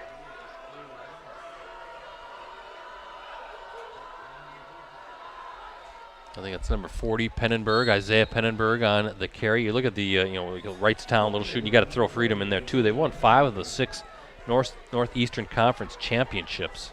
Northeastern formed in, 2015, I want to say? Yeah, I believe so, 2015. Little Chute won the league title in 2018 with an 8-0 record. And they've always had really good playoff teams. Unfortunately, always got to run into the middle border. Yeah. Yeah, Wrightstown won the championship in 2017 at 7-1. Freedom with NEC titles in 15, 19, and 20. And Nelson going downfield again. Just over. Shot. That's number 32, Logan Peters, a 6'3" tight end. Well-designed play, Brett. I mean, if that ball's thrown just a little less mustard on that, that's a completion. Third down and 9, though, at the 30. And I saw the kicker practicing some kicks. I think this might be a little too far, though. So we're talking about a 47-yard Well, and again, goal. you're looking, unless the wind has shifted, I can't tell. The flag is swirling out there past the goalpost, but that was going into the wind earlier in the game. But Luxembourg-Casco, the only other NEC championship, winning it in 2016 at 8-0. Freedom always undefeated in their championship seasons as well. Timeout by Wrightstown, Brett. And here's a little bit of a dilemma for Wrightstown. So you're third down and 9. Is this 4-down territory? I think so, Do you try to do that, or do you try to punt? No. With the wet conditions, if you do get one off, you're talking about you could pin them way deep, and with the defensive ball game like it is. Kind of looks like that wind has shifted now. It looks like it's coming more out of the north, so miserable night of weather here at Fitzpatrick Field. Yeah, 8th ranked Luxembourg-Casco. They'll meet 9th ranked Freedom. That's on October 8th, week 8, up in Freedom. At last halftime score, we had Freedom 7, Wapaka 3. That's a close game. There's some weird scores going on tonight, aren't there? The weather's probably making things a little goofy. Little Chute's been a full season playoff participant in every season since 2012. The Mustangs reached the D4 State semifinals in 2018, 2016. Also the D4 State finals in 2014. Talk about Wrightstown's success here in a moment. As Nelson on the run, looking downfield and just off the fingertips again. I think Melendrez might have had a little hand in there as the ball was going into the receiver's hands. Yeah, Logan Peters again trying to use that 6'3" frame, that tight end. But yeah, Melendrez playing some pretty good cornerback too. He's on the run, but he's that Peters could feel his presence there. He wasn't too far off. So this is the most that the rain has been coming down now. This is the heaviest. But again, just a little bit high. If Peters can or Nelson can just. There you go, nice shot, Rosie. But it's really coming down now. Nelson can lower that trajectory a little bit. That's a completion, and look at this, a little trickery again going downfield. Good coverage. They were not fooled by that. That was number 7, Colin Lasecki, looking for Ethan Vandehei, number 48, kind of like an option pass, and the defense was all over that, Ricardo. Yeah, I don't mind the play call. I actually like that play call. Again, the weather conditions makes this kind of tough. In terms of completing passes, getting your normal offense working, and obviously Wrightstown, they're passing a whole lot more than they usually do. But 2:03 left in the third quarter, Brett. You're right. I mean, there's two things that could happen. Something real good as far as a completion, or you throw in interceptions like a punt, and then all of a sudden you got Little Chute backed up. In fact, Little Chute would have been wise, and it turned out to be in their favor to kind of knock that down. They had like 3 defenders on Vandehei. So first down coming up for the Mustangs, and time to get something going here offensively. Drew Jolton still in at quarterback. And not a whole lot there. Wrightstown has been a WIA playoff participant in every full season since 1995. How about that run? Tigers reached the D4 state semifinals in 2019. Lost to Kiel at Appleton East. Remember that? Tigers also won Division IV state titles in 2011 and 06 and a D5 championship way back in 1998. I remember the 2011 championship. Jackson Fox was against Somerset. Driving to town on Highway 96, you see the championship sign, also for the wrestling program. Ooh, good defense by the Tigers. I say every full season because I'm not counting last season's playoff participation. Okay. How can you, right? No, you really can't. Some teams were going to play like Kaukauna, and then they had to pull the plug at the end of the season. So I don't think the WIA, there should be an asterisk. So both teams still have playoff streaks. Unfortunately for teams like Fond du Lac, boy, we all thought that would be a state championship there. Well, you did that great story on them or Muskego. Who was going to win? Of course, the Muskego folks said they would win, and Fond du Lac folks said they would win. Boy, Jolton looked for something. Nothing. That play didn't look good from the get-go. Get the sack again? Yeah. That's his third sack. I mean, he was trying to look downfield, but he was also on the run from the snap. So 4th down, and the Mustangs are going to have to punt. Wow. Look at that, quick third quarter here, too. Owen Novitsky, 6'1", 205-pound senior with his third sack for the Tigers. Is this the final play? I think they're not even going to get this off, are they? As we're seeing the you might not. If the wind has shifted like it looks like in the flag, you might want to just wait for the quarter to end, switch sides, and have the wind at your back. That looks like exactly what the Little Chute is thinking about doing. There's going to be a delay with 1.2 seconds to go. Oh, they're going to have to get it off. So trying to do that quick math and wondering, do you have enough time? But it depends on when the official is going to start counting there. Well, I'll tell you what, Brett. Hey, Menasha's up 22-7 over Notre Dame now. Devontre Smith, 10-yard touchdown run. That's midway through the third quarter. So Wrightstown, Ricardo, burning another timeout. Field position, that's what they're playing here right now. Tigers want Little Chute punting into the wind. It's that kind of game. Again, we appreciate everybody checking us out tonight. Postgressin.com, GreenBayPressGazette.com. And punt attempts have been kind of the bane of Little Chute here, too. Right, with the snaps. Folks, be sure to also subscribe to our YouTube channel, USA Today Network Wisconsin. Just search for that and just subscribe. We've got a whole lot of good content on that channel as well. That includes all of our Varsity Game of the Week live streams and our Varsity Roundtable show that will relaunch on Wednesday. Of course, Clubhouse Live is part of that as well. We've got some News Side live streams coming up in October that Rosie and I will be a part of. So some good streaming content coming up on our YouTube channel as well. So here we go. Yeah, you're right. The snap is going to be kind of critical here. Let's see. That's a good snap. And nice low punt, not getting it too high, and takes a Little Chute bounce past the 45 down near the 43-yard line. And that is how the third quarter comes to an end.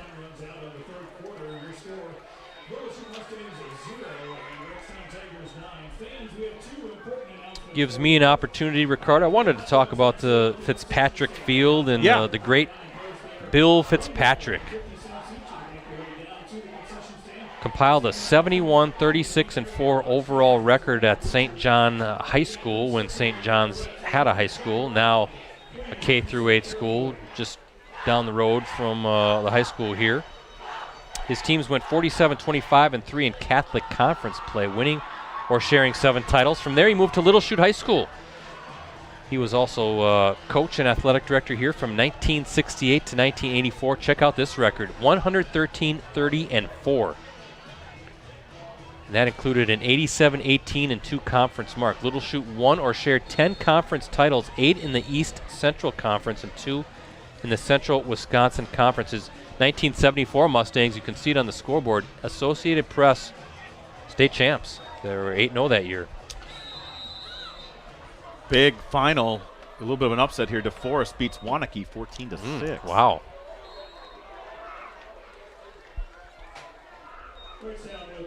But Bill Fitzpatrick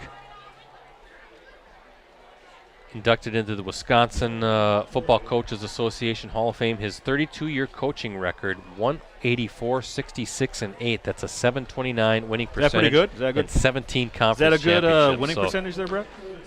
Great honor for the late, great Bill Fitzpatrick having this field named after him. One of the legends, certainly, in this community, but in the Fox Valley, he was definitely well known. Some pretty tough Little Chute teams back in the day. Nelson, just over the fingertips of Jacob Van Zeelen. Brings up a 3rd down and 10 from the 43, 11-17 left in the 4th quarter. 9-0 lead for the Tigers, Brett, but they're kind of in a tough position here, 3rd and long.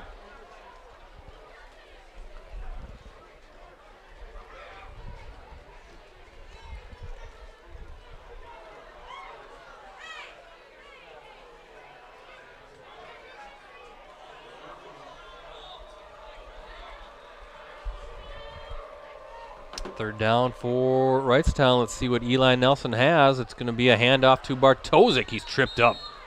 I think that might have been number 88 for the Mustangs, Trevor DeBruin. 5'10", 200-pound senior defensive lineman. And keeps the clock running. Steve Klister will bring his punt team out. And the Mustangs getting the ball as number 22 goes back, Carter Kruckenberg, to receive the By the way, punt. That DeForest score was a halftime score. It had a final on it, but it's a halftime score. Okay. I was thinking, how did they get done so quick? Yeah, especially with how fast this game's going.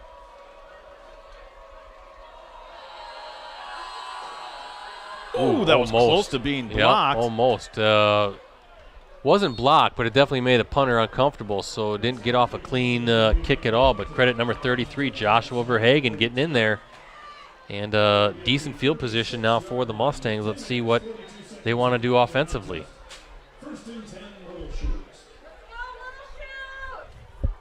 Mustangs are running out of opportunities, though, BC, so they got to get something going here on offense.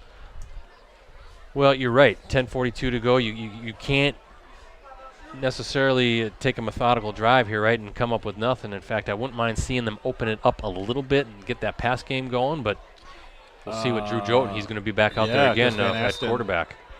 I see Cade Van Asten. He's down there, number 2. He's right in front of us, so he's fine. No injuries or anything. At least it doesn't appear from our standpoint. Joten, there he goes, dropping back, looking downfield, slings it, and nice little pitch and catch to number 84. And a flag. Hunter Thiel, the first time we've called his name. That came way back in the defensive backfield, Brett.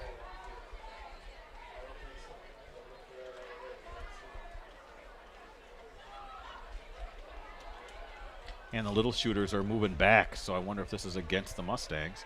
A little offensive pass interference. Yes, OPI. They see a little pick maybe, or was there a push-off? Did Thiel push off to get the reception? Hard to say. But he's a target. He's 6'4", 185 pounds, just a junior, listed as a wide receiver and defensive lineman. But those are killers. 15-yard penalty, Brett. That makes things very difficult. Yes. 9:52 left in the game, down 9-0. Now you go to some of your best plays here to get some chunk yardage. That's what you're going to need to convert this. 9-0 as we look at our Cooney's Embroidery and Sportswear scoreboard. Why are we not surprised that there's not been an offensive touchdown tonight? No offensive scoring. These two teams always play slugfest. It's I kind of enjoy watching it when we kind of reminds me of that 3-0 Oshkosh West Neenah game that we saw in week 3. Just some good defensive football going on, and Joten now going to keep it, try to get some of that yardage back, but Wrightstown gang defense there, bottling up Joten, and not much there. 4-yard gain for Joten, but that clock is starting to become the enemy of the Mustangs. Ricardo, you're going to have to take some shots now downfield, I think, aren't you? When you're under 10 minutes now. I see Thiel now off on the sideline, number 84. Again, a good target at 6'4", but see what the play call is here for the Mustangs. Second down coming up for Jotun. He's going to go downfield. There's your shot play, looking downfield, far sideline. Almost picked off. His intended receiver was Lakin Dirks, number 87, but Mason Mattis, number 45, the defender there. Very tight step coverage. For step, yeah. Step for step with him. Pretty good throw, though. The ball was right there, but yeah, good coverage, and you're going to have to do that again. Maybe like what we saw earlier, a little hook and ladder type stuff that the Tigers run. Maybe that's in the playbook too, Ricardo, for the Mustangs? It'd have to be. I'll tell you what, though, that OPI really is a devastating penalty. Yeah. Almost too much, isn't it? It seems to be excessive. It's a little too much. I would say a 5-yard penalty is more than enough. Jotun, little pump fake, going deep downfield again. He's got his receiver. Just missed it. That was Thiel. Right, just like you said, the big play target. Again, that's a tough catch. I mean, it's over his head, but a beautiful throw by Jotun. It was there, but yeah, I mean, making an over-the-shoulder catch, certainly difficult, but fourth down now coming up, so a couple shots. Well, now if you're Little Chute, the defense has to come up with a play, maybe a special teams play, a turnover, something has to happen here to kind of get things sparked and going in the right direction for the Mustangs. Still time, 9:33, but again, going against an offense that's just going to keep it on the ground. Yeah, you'd think. But they've been passing a lot now, Brett. Oh, bad snap again. It's low snap. Wow, look at that. Kind of a low snap. It went through Bedola's hands, and look at where the Tigers are going to be at the 6-yard line.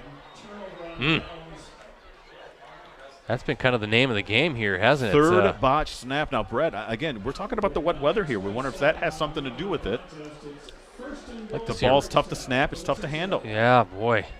And now Wrightstown in business to really take command of this game. We've been seeing some strange scores around the state too, Brett, so I wonder how much that's been playing a factor.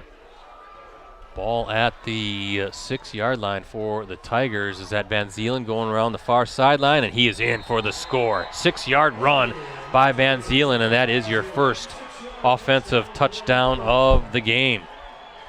Going to update my Twitter at PC Ricardo. Follow Brett at PC Brett. See Rosie at Metal Rosie.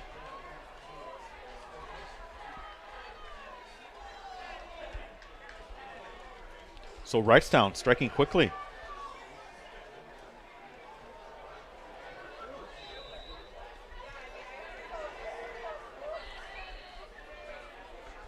Michael Bunton in for the PAT.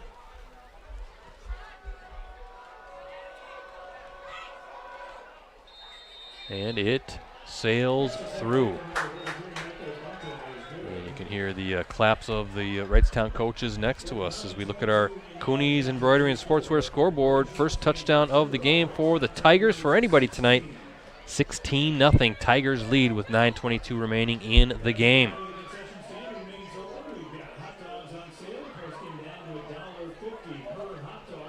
So the third botch punch snap has led to all Tigers touchdowns, or Tigers points. Yeah, the Tigers on that one, a one-play drive. 6-yard touchdown run by Van Zeelen.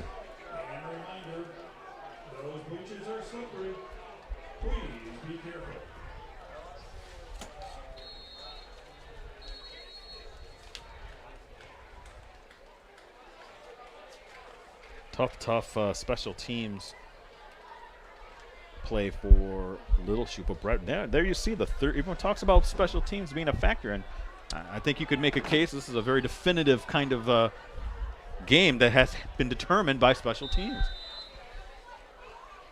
Now, if you're, I mean, look, you're down 2 scores here, Little Chute, right? So you have to make things happen on this drive. Good catch there for, he slipped. Yeah, it's just the surface is getting too slick right now. But, well, two of them are on punts. The other bad snap led to the safety. That was an offensive play that Jotun was in on. That one sailed over his head. So, yeah, 2 special teams snap exchange type stuff. And then, yeah, the other one led to the safety. Looks like Cade Van Asten now back out at quarterback for the Mustangs. And my guess, Ricardo, we're not going out on a limb. We're going to see a whole lot of passing now from Van Asten and the Mustangs. Van Asten fires, and it's caught. That's number 5, Caden Kerrigan. And if you're Little Chute, you probably want to run some hurry-up stuff. I don't know how much they practice this. Well, if you're Wrightstown, you'll let those passes be completed all day. Keep it You're in front of you. fine with that, yeah. But again, this is where you got to keep an eye on, Nowitzki. He has 3 sacks on the day, and he's really been generating a lot of pressure. Number 54 for the Tigers. Picked off. Wow. That's an interception. Yeah, absolutely. Number 39, Carter Peterson, the senior linebacker, showing some good hands in that second level. He, reading the eyes, right? Seeing where Van Asten was going to throw. He was there and stabs the pass out of the air, and ball's going to be at the 35-yard line. This has just been a superlative game put in by the Tigers defense, Brett. The special teams, they've really kind of led the way to this lead, and unless something changes real soon, the probable victory. Well, probable victory, because now they're just going to keep it on the ground as Van Zeeland looking to get around the corner again. And if you're Wrightstown, he'll end up going out of bounds there. Well, that's a fumble. It was a fumble, and the Mustangs, wow, this is maybe the break they need. Gets it right back. I thought Van Zeeland was actually, I thought he was done all right. I was waiting for the whistle to blow, but they kept that play going and must have been stripped. It was too difficult to see on the far side of the field, but the official stops the clock, signals that it's Little Chute's ball, so the Mustangs back on the field at the 35-yard line. So back-to-back turnovers, Brett, the interception and now the fumble. Didn't see who forced it. But another opportunity with still 8:46 to play. Only a few seconds wasted there, but now if you're, is that Van Asten back out there, or is that Joe? That's Van Asten. He's got some time. Nope. No, he doesn't. Oh, we're talking about, there he is. Guess who it is? Nowitzki. He's just winning his battle, isn't he? Making that pocket not too comfortable for Van Asten to sit back, survey the field. He doesn't have any time and brought down. How many sacks do you have now? 4. 4 sacks for unofficially now the senior defensive end of Wrightstown. He is having himself a ball game. I think I might nominate him for Athlete of the Week, Brett. Here we go. Can always vote on that stuff, too, as part of your digital subscription. You don't even need a digital subscription to vote on that. Van Asten looking to his left, fires, and, off of Hunter Thiel, and incomplete. Third down and long for Little Chute. The big quarterback sack's just devastating for a drive. And again, Nowitzki, he has just been a terror all game long. Senior defensive lineman, you see him there. The left end. Nearing the 8-minute mark now in regulation. Intercepted. That's Van Zeeland. Oh, he's kind of making up for the fumble there, Brett.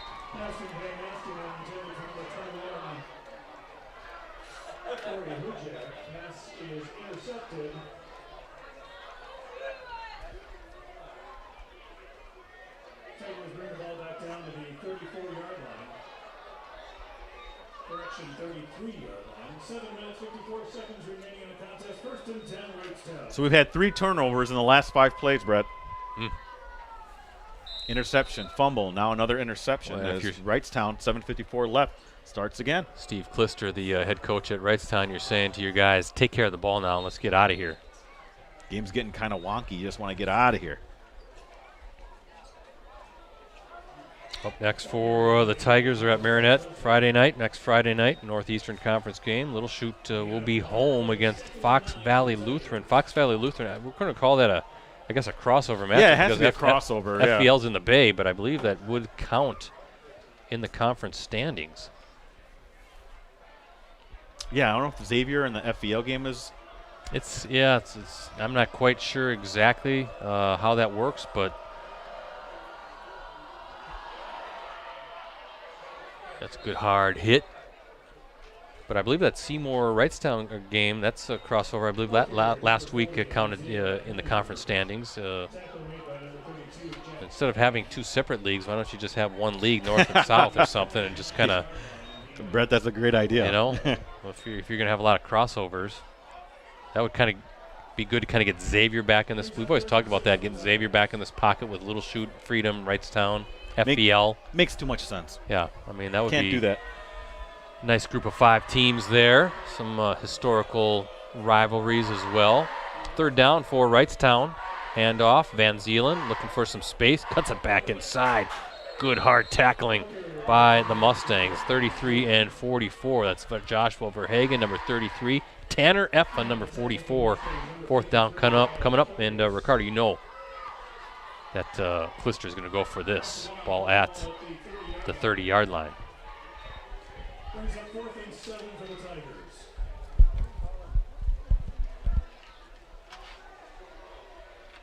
12 carries, 56 yards for Van Zeelen, Brett, on the night, including the touchdown run.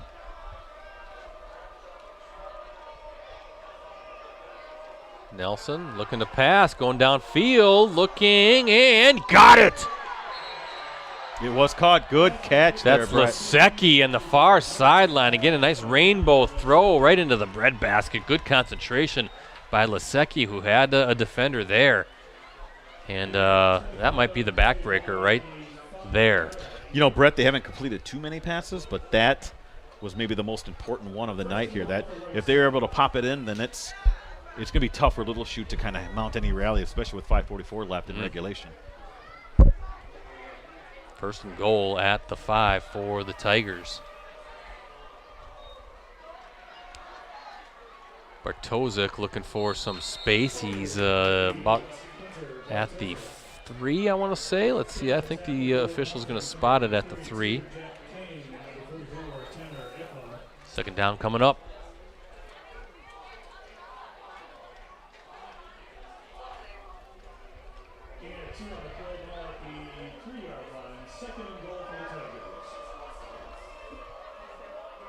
Nelson waiting for the snap under center. He's got it. Bartosik, boy, stood up. Wrapped up, yeah.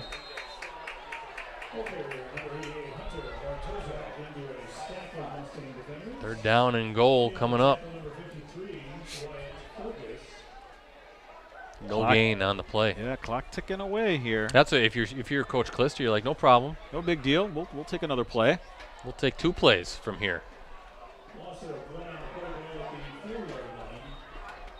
See Wrightstown huddling up, taking its time. Looking to make this a 3-score game and put it out of reach as Nelson under center waiting for the snap. Got it. Hand up. No, he's going to keep it. Little bootleg and Little Chute all over that. Brought down. 33 and 17. 33 with the tackle, Joshua Verhagen, but good job by 17. Michael Rambo of funneling the quarterback back inside. He was looking for some space on the boot but couldn't get it. That's a loss of another yard, Brett, so 4th down and 5. Well, you can bring your kicker out, right? And you could. He's got a good leg. That would make it a 3-score game then for sure if he converts. I mean, you're looking at a 22-yard field goal by this point.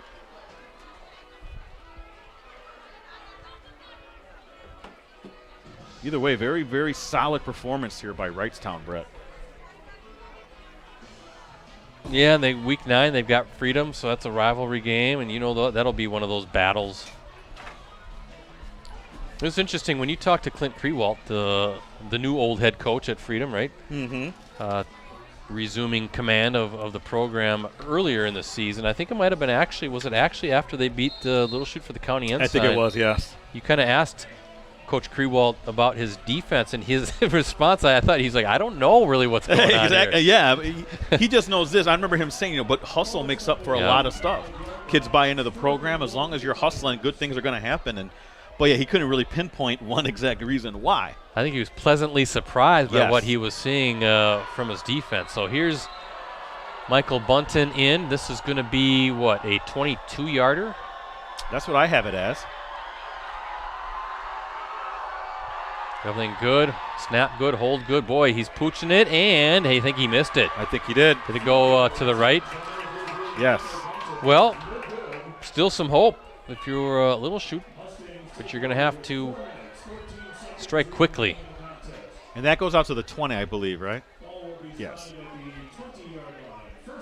4:14 left.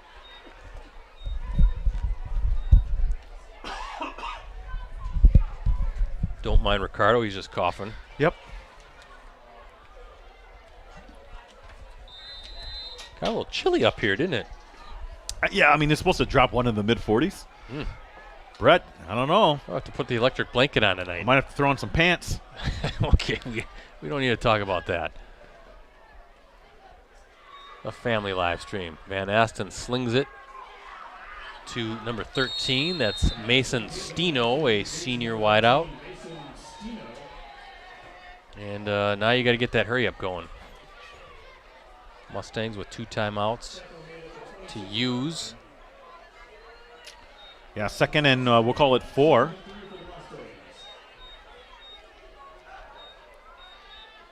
And Van Asten again, I think that's incomplete. Like he was looking for Steno again. 3rd and what? 3rd and 3? That's a long 3. I'm going to call that a 3rd and 4.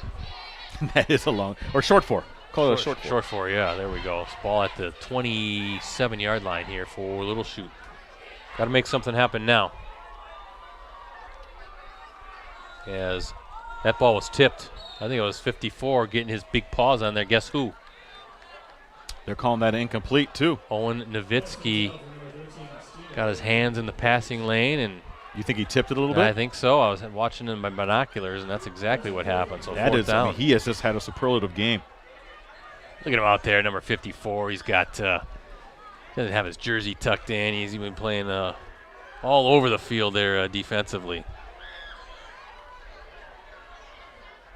Got left defensive end spot coming in again, looking for some help. They're going to swing it over into the flat. That's Kruckenberg looking for some space. Good stiff arm. Dives forward. He got it. Got he the does, first down. And that stops the clock. But, boy, you got to hurry. And with 3:33 to go, Ricardo, you know they're going to start the clock now that the ball's spotted, but it's time to take some shot plays again. Trying to swing it over to the sideline. That's got to get out of bounds, and he's still on his big hit.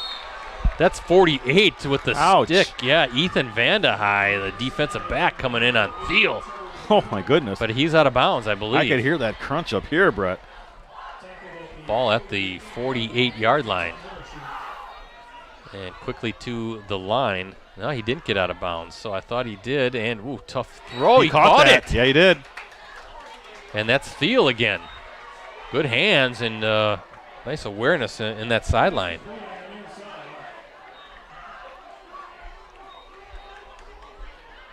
Second down and 4, 6-yard gain, but real nice pass there by Van Asten. Again, whoa, is that off a helmet? It looked like to be. Still some time, but I'm telling you, Ricardo, I think you got to take some shots. I mean, there's no doubt you got to take some shots. 237 is that Nowitzki is making life miserable right now for Van Asten. So, 3rd down coming up, ball at the 46-yard line. Got to take some shots to give yourself an opportunity for an onside kick. Of course, you have to convert a 2-point conversion as well. But I guess first things first. Let's see what happens on the 3rd down throw. And we got a penalty. Is that going to be a false start? And it is.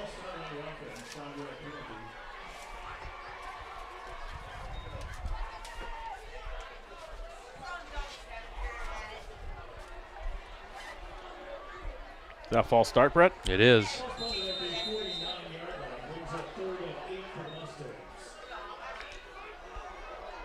Third and a long 8 for Little Chute. We'll see what Van Asten has up his sleeve. Whoa. That one went nowhere. 4th and 8 now, and see if Tigers can solidify and complete the shutout, Brett. Either way, just a fantastic performance by the Tigers defense. Yeah, good job by Noah Macario of Wrightstown, the 6-foot, 220-pound senior defensive lineman, reading it all the way, getting his hand on the ball as well. That was intended for Joshua Verhagen in the flat. 4th down now coming up. Van Asten fires and incomplete. He's trying to thread the needle to Hunter Thiel. looked like 33 and 48 for their Michael Bunton, 33. Number 48, of course, Ethan Vandehei. And turnover. Tough. On downs. Wrightstown with the ball.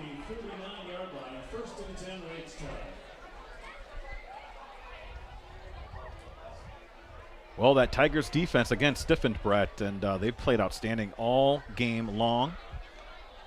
Really, Little Chute, they were able to run the ball at times with Jotun at quarterback, small little gains, but no kind of explosive, the big chunk plays, Brett, for Little Chute. Pannenberg with a 6-yard gain. Coming out in the second half, they had the ball, over 6 minutes and came up with nothing. It was like methodical. They had something going and just stalled, and kind of been the story of the game. Of course, some snafus and 2 of the scores, one a safety and then one was on a special teams where the snap to the punter was a little high, and the Owen Redkowski falling on it. Only one offensive touchdown tonight, and that was off of another snap issue. So I'll tell you what, if we had a player of the game, it's Redkowski. I mean, he has played outstanding tonight. In fact, I'm going to talk to him. Novitsky, you mean? Novitsky, I'm sorry. 54, you're right. Novitsky, yes. And got to give some of the defensive linemen some love, Brett. 2nd down and 4 for Wrightstown as they're trying just to run out the clock. Like Jacob Van Zeelen. And he's had a pretty good solid game too, has Van Zeelen scored the game's only touchdown as well. I have him unofficially for 13 carries for 59 yards. I mean, not pretty. I mean, a lot of Tigers' victories are not really pretty. But the W looks pretty, though, doesn't it? Yeah, it still counts the same. In that column.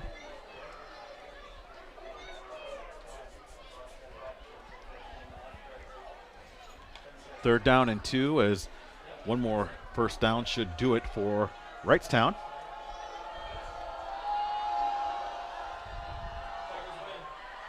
That is a first down, and that's big old number 88, Brett Bartosik. Gets that first down, and that might be all she wrote. 7-yard gain for Bartosik. He's also had a solid game. They have a nice... They don't have one ultra back. They have like 2-3 really good running backs. Seem to do, don't they? What was it? Pelishek was part of that. Pelishek. And last year. And Quincy Klister. Yeah. There was one other guy, too. It wasn't Van Zeelen. Was it Van Zeelen? Another Van Zeelen as we get into the victory formation. A lot of Van Zeelens up for there. Wrightstown as this time is going off. Again, 16-0. Wrightstown's going to win this one, Brett. Again, I'll update my Twitter. You can follow me at PC Ricardo, Brett at PC Brettsy. Oh, man, we got to break. And Rosie at Metal Rosie. We got to break down and lug all this gear in the rain. Are you kidding me? Yeah, fun with that. I thought the rain was supposed to. Rain ending in 25 minutes, Rosie. Let's take our time. Especially with it coming down like that. We didn't bring any umbrellas, so we're in no hurry until they kick us out of here. Brett, if I can maybe talk about the two teams. First off, let's Little Chute. This was such a strange game. The weather conditions, come on, how many games are you going to see 2 botched punts, and then another snap that went over the head? You look at the film and you're like, okay, let's just kind of not look at this film in terms of that way, because I think Little Chute has bigger fish to fry. They're trying to make the playoffs, Brett. They're trying to get in there, have a good seed and trying to do something in the postseason. For Wrightstown, this is a big win for them because their defense really kind of set the tone today. And I'm telling you, if they could play defense like this the rest of the year out, they're going to be competitive in a lot of games because they run the ball well. They don't really turn the ball over. I think they had 1 turnover today. They don't turn the ball over. They run the ball. They play good defense. That's going to win you a whole lot of games. But another classic NEC matchup, kind of what we figured. Yeah, and again, kind of eyeing up weeks 8 and 9 in the NEC are going to be very interesting. Freedom and Luxembourg Casco week 8 and Wrightstown Freedom in week 9. Freedom's got some tough games coming up, so we'll see. Wrightstown might make it, not win the conference per se, but make themselves known as they start thinking about the playoffs. It should be very interesting. A very defensive-minded team and a team that can grind things out on the ground, control clock. And for Mustangs, a somewhat favorable schedule still down the stretch. FBL at Marinette and then Menominee, Michigan. The Foxes will not be very easy next week for sure. No. I want to thank both you and Rosie for the help, along the Little Chute staff here for the great accommodations, as well as Ken, the official.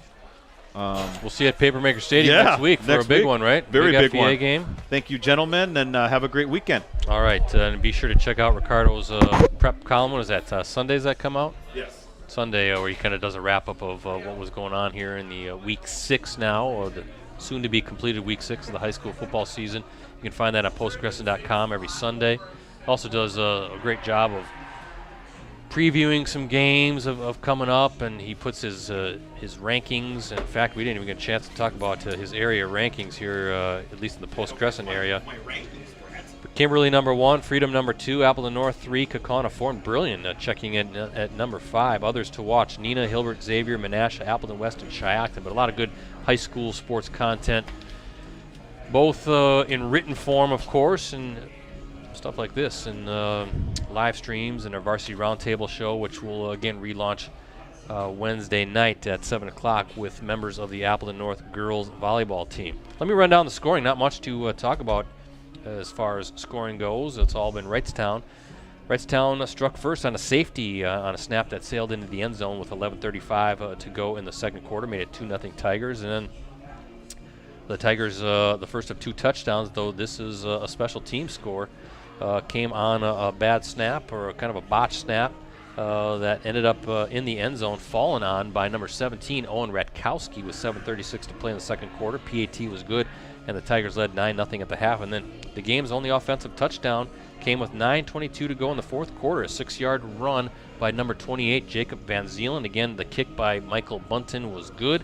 16-0 the score. That was a one-play 6-yard drive, because that also, off of a bad snap on a punt attempt, gave the Tigers the ball at the Little Chute 6-yard line.